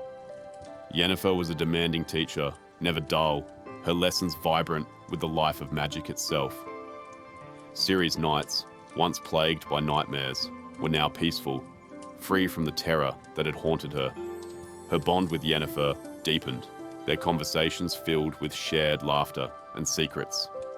They spoke of Geralt, the Witcher, who was both a bridge and a barrier between them. In time, Ciri moved from the novice's dormitory to Yennefer's chamber, their studies extending into the night. Yennefer, pleased with Ciri's progress, allowed moments of leisure. They read together, Ciri devouring books on magic and tales of adventure, her curiosity insatiable. Lady Yennefer, Ciri asked one evening, her voice hesitant but determined. how does one know when it's time to go to bed with a man? Yennefer's laughter was warm, devoid of mockeries. When you begin to think about it, that's the sign. But it's not compulsory, Ciri. Ciri blushed, the innocence of her question contrasting with her growing maturity. Yennefer's guidance was pragmatic, rooted in experience, a beacon in the murky waters of adolescence. Their studies ventured beyond books, taking them into the wilds to seek intersections of power. Ciri's impatience was tempered by Yennefer's wisdom, her lessons extending far beyond the mechanics of magic. Why do we draw power only from water veins? Ciri asked, her curiosity relentless. Because you're not ready for the earth, air, or fire. Yennefer replied, her tone firm. And I forbid you to play with fire. Ciri's journey was as much about self-discovery as it was about mastering magic. Her past, a tapestry of loss and longing, was slowly unraveled under Yennefer's gentle probing. Memories of her parents, her life in Sintra, and a time with Geralt surfaced, each recollection a piece of the puzzle that was her identity. Yennefer stood, brushing dust from her skirt. Enough sitting, my ugly one. It's getting late, let's keep looking. Hand out, fingers loose. Forward. Which way? Ciri asked. It doesn't matter. The veins are everywhere. Yennefer replied. You'll learn to spot them. Places where trees wither, plants twist, animals avoid. Except cats. Cats? Ciri blinked. They rest on intersections of power. No one knows why, but cats absorb force. What they do with it, who knows? Ooh, there behind that tree. I feel something. Yennefer raised an eyebrow. Don't imagine things. You must be standing on it to feel. No, really, I feel it. Ciri nodded eagerly. Can I draw on it? Wait, I'll check. Yennefer examined the spot. It's a strong pocket. Very strong. Be careful. But if I take from it? Ciri hesitated. Won't it deplete what's below? Mother Nenneker said, we mustn't just take, leave the cherry for the birds. Yennefer kissed her temple gently. I wish Vilgefortz and Francesca could hear you, but don't worry. The force is vast. One cherry from an orchard. Ciri grinned. I'm not scared. I'm a witcher. Ha! I feel it. Ah! Lady Yennefer! Yennefer rushed forward. Damn it, I warned you. Head up. Press this to your nose. Don't faint. I'm here, daughter. The accident sparked a week of silence between Yennefer and Nenneke. Ciri, forbidden from studying, wandered, bored. When Yennefer finally returned one evening, Ciri hugged her tightly without a word. The sorceress said nothing but held her just as tightly. In the still golden afternoons, the garden buzzed, softly with bees and beetles, thick with the scent of herbs and flowers. Yennefer would drag Nenneke's wicker chair into the sun, stretch out her legs, and sit with a book, a letter delivered by bird, or simply her thoughts. Ciri often nestled beside her, head resting on the warmth of Yennefer's thigh, comforted by the absent-minded strokes of the sorceress's hand through her hair. Lady Yennefer? She asked. I'm here, ugly one. Can magic do anything? No. Yennefer said, eyes half closed. But it can do a great deal. Sometimes more than you'd want. Could I, someday, do something terrible? Maybe. But I hope you never have to. They sat in silence, the summer air heavy with peace. How old were you when you became a mage? Ciri asked. 13. Same as you. And when you met Geralt? A little older. You always call me Ugly One. Why? Because I'm malicious. Mages are like that. But I want to be pretty, like you. Yennefer smiled faintly. You don't need magic for that. You're already pretty. My pretty little ugly one. Ciri beamed and clung to her, her beaming smile slowly fading. Why hasn't Geralt come? Yennefer's voice was dry.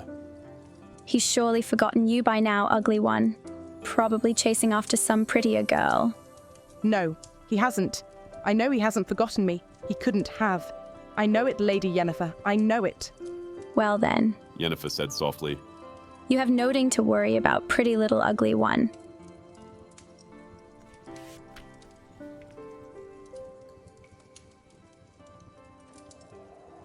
Chapter 8. What delays a Witcher?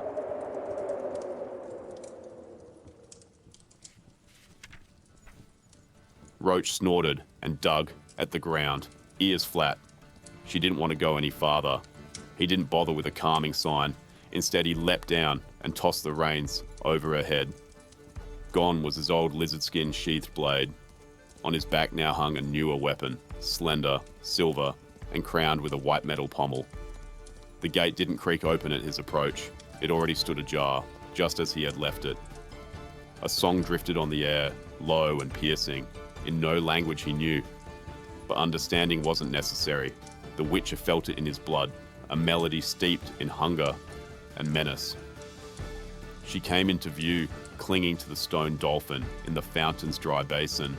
Her hands, tiny, near translucent, gripped the moss-licked stone.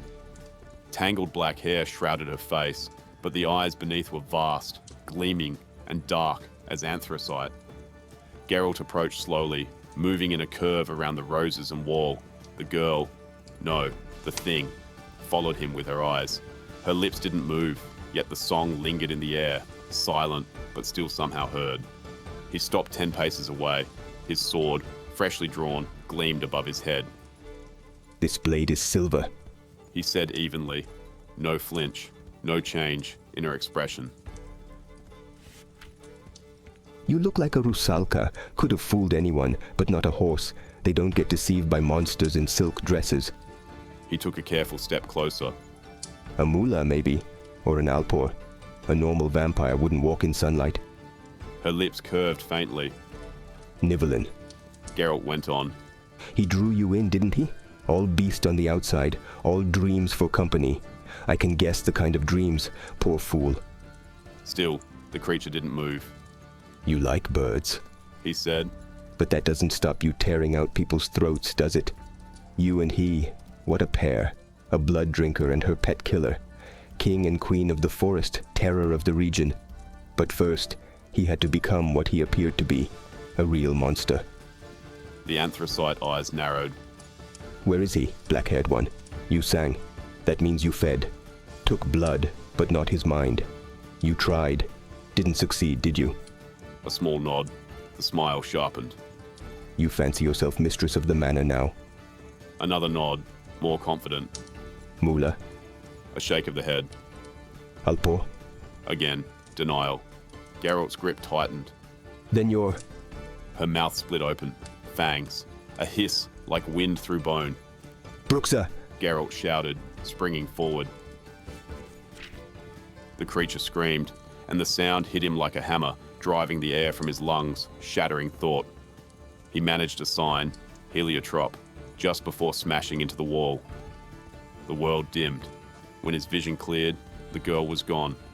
In her place, crouched on the dolphin's back, a huge black bat snarled, wings spread wide, jaws glistening with rows of needle-like teeth. She dove. Geralt threw out a quen, and the Bruxa veered off with a laugh. She came again, quick and vicious. He dodged, swung, and missed. Talons tore his cheek, her wings slapped his neck.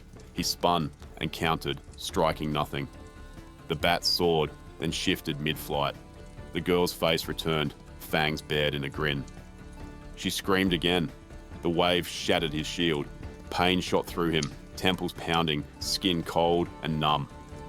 Kneeling, he shook his head to stay conscious.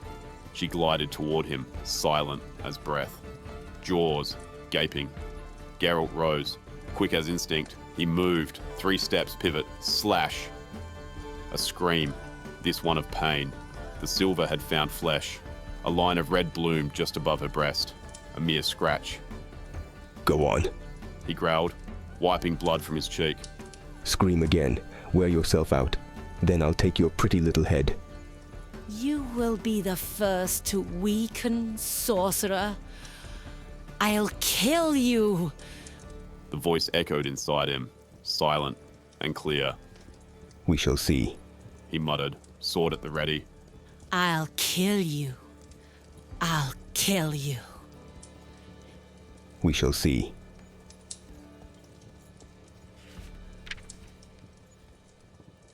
Blood of Elves by Andrzej Sapkowski.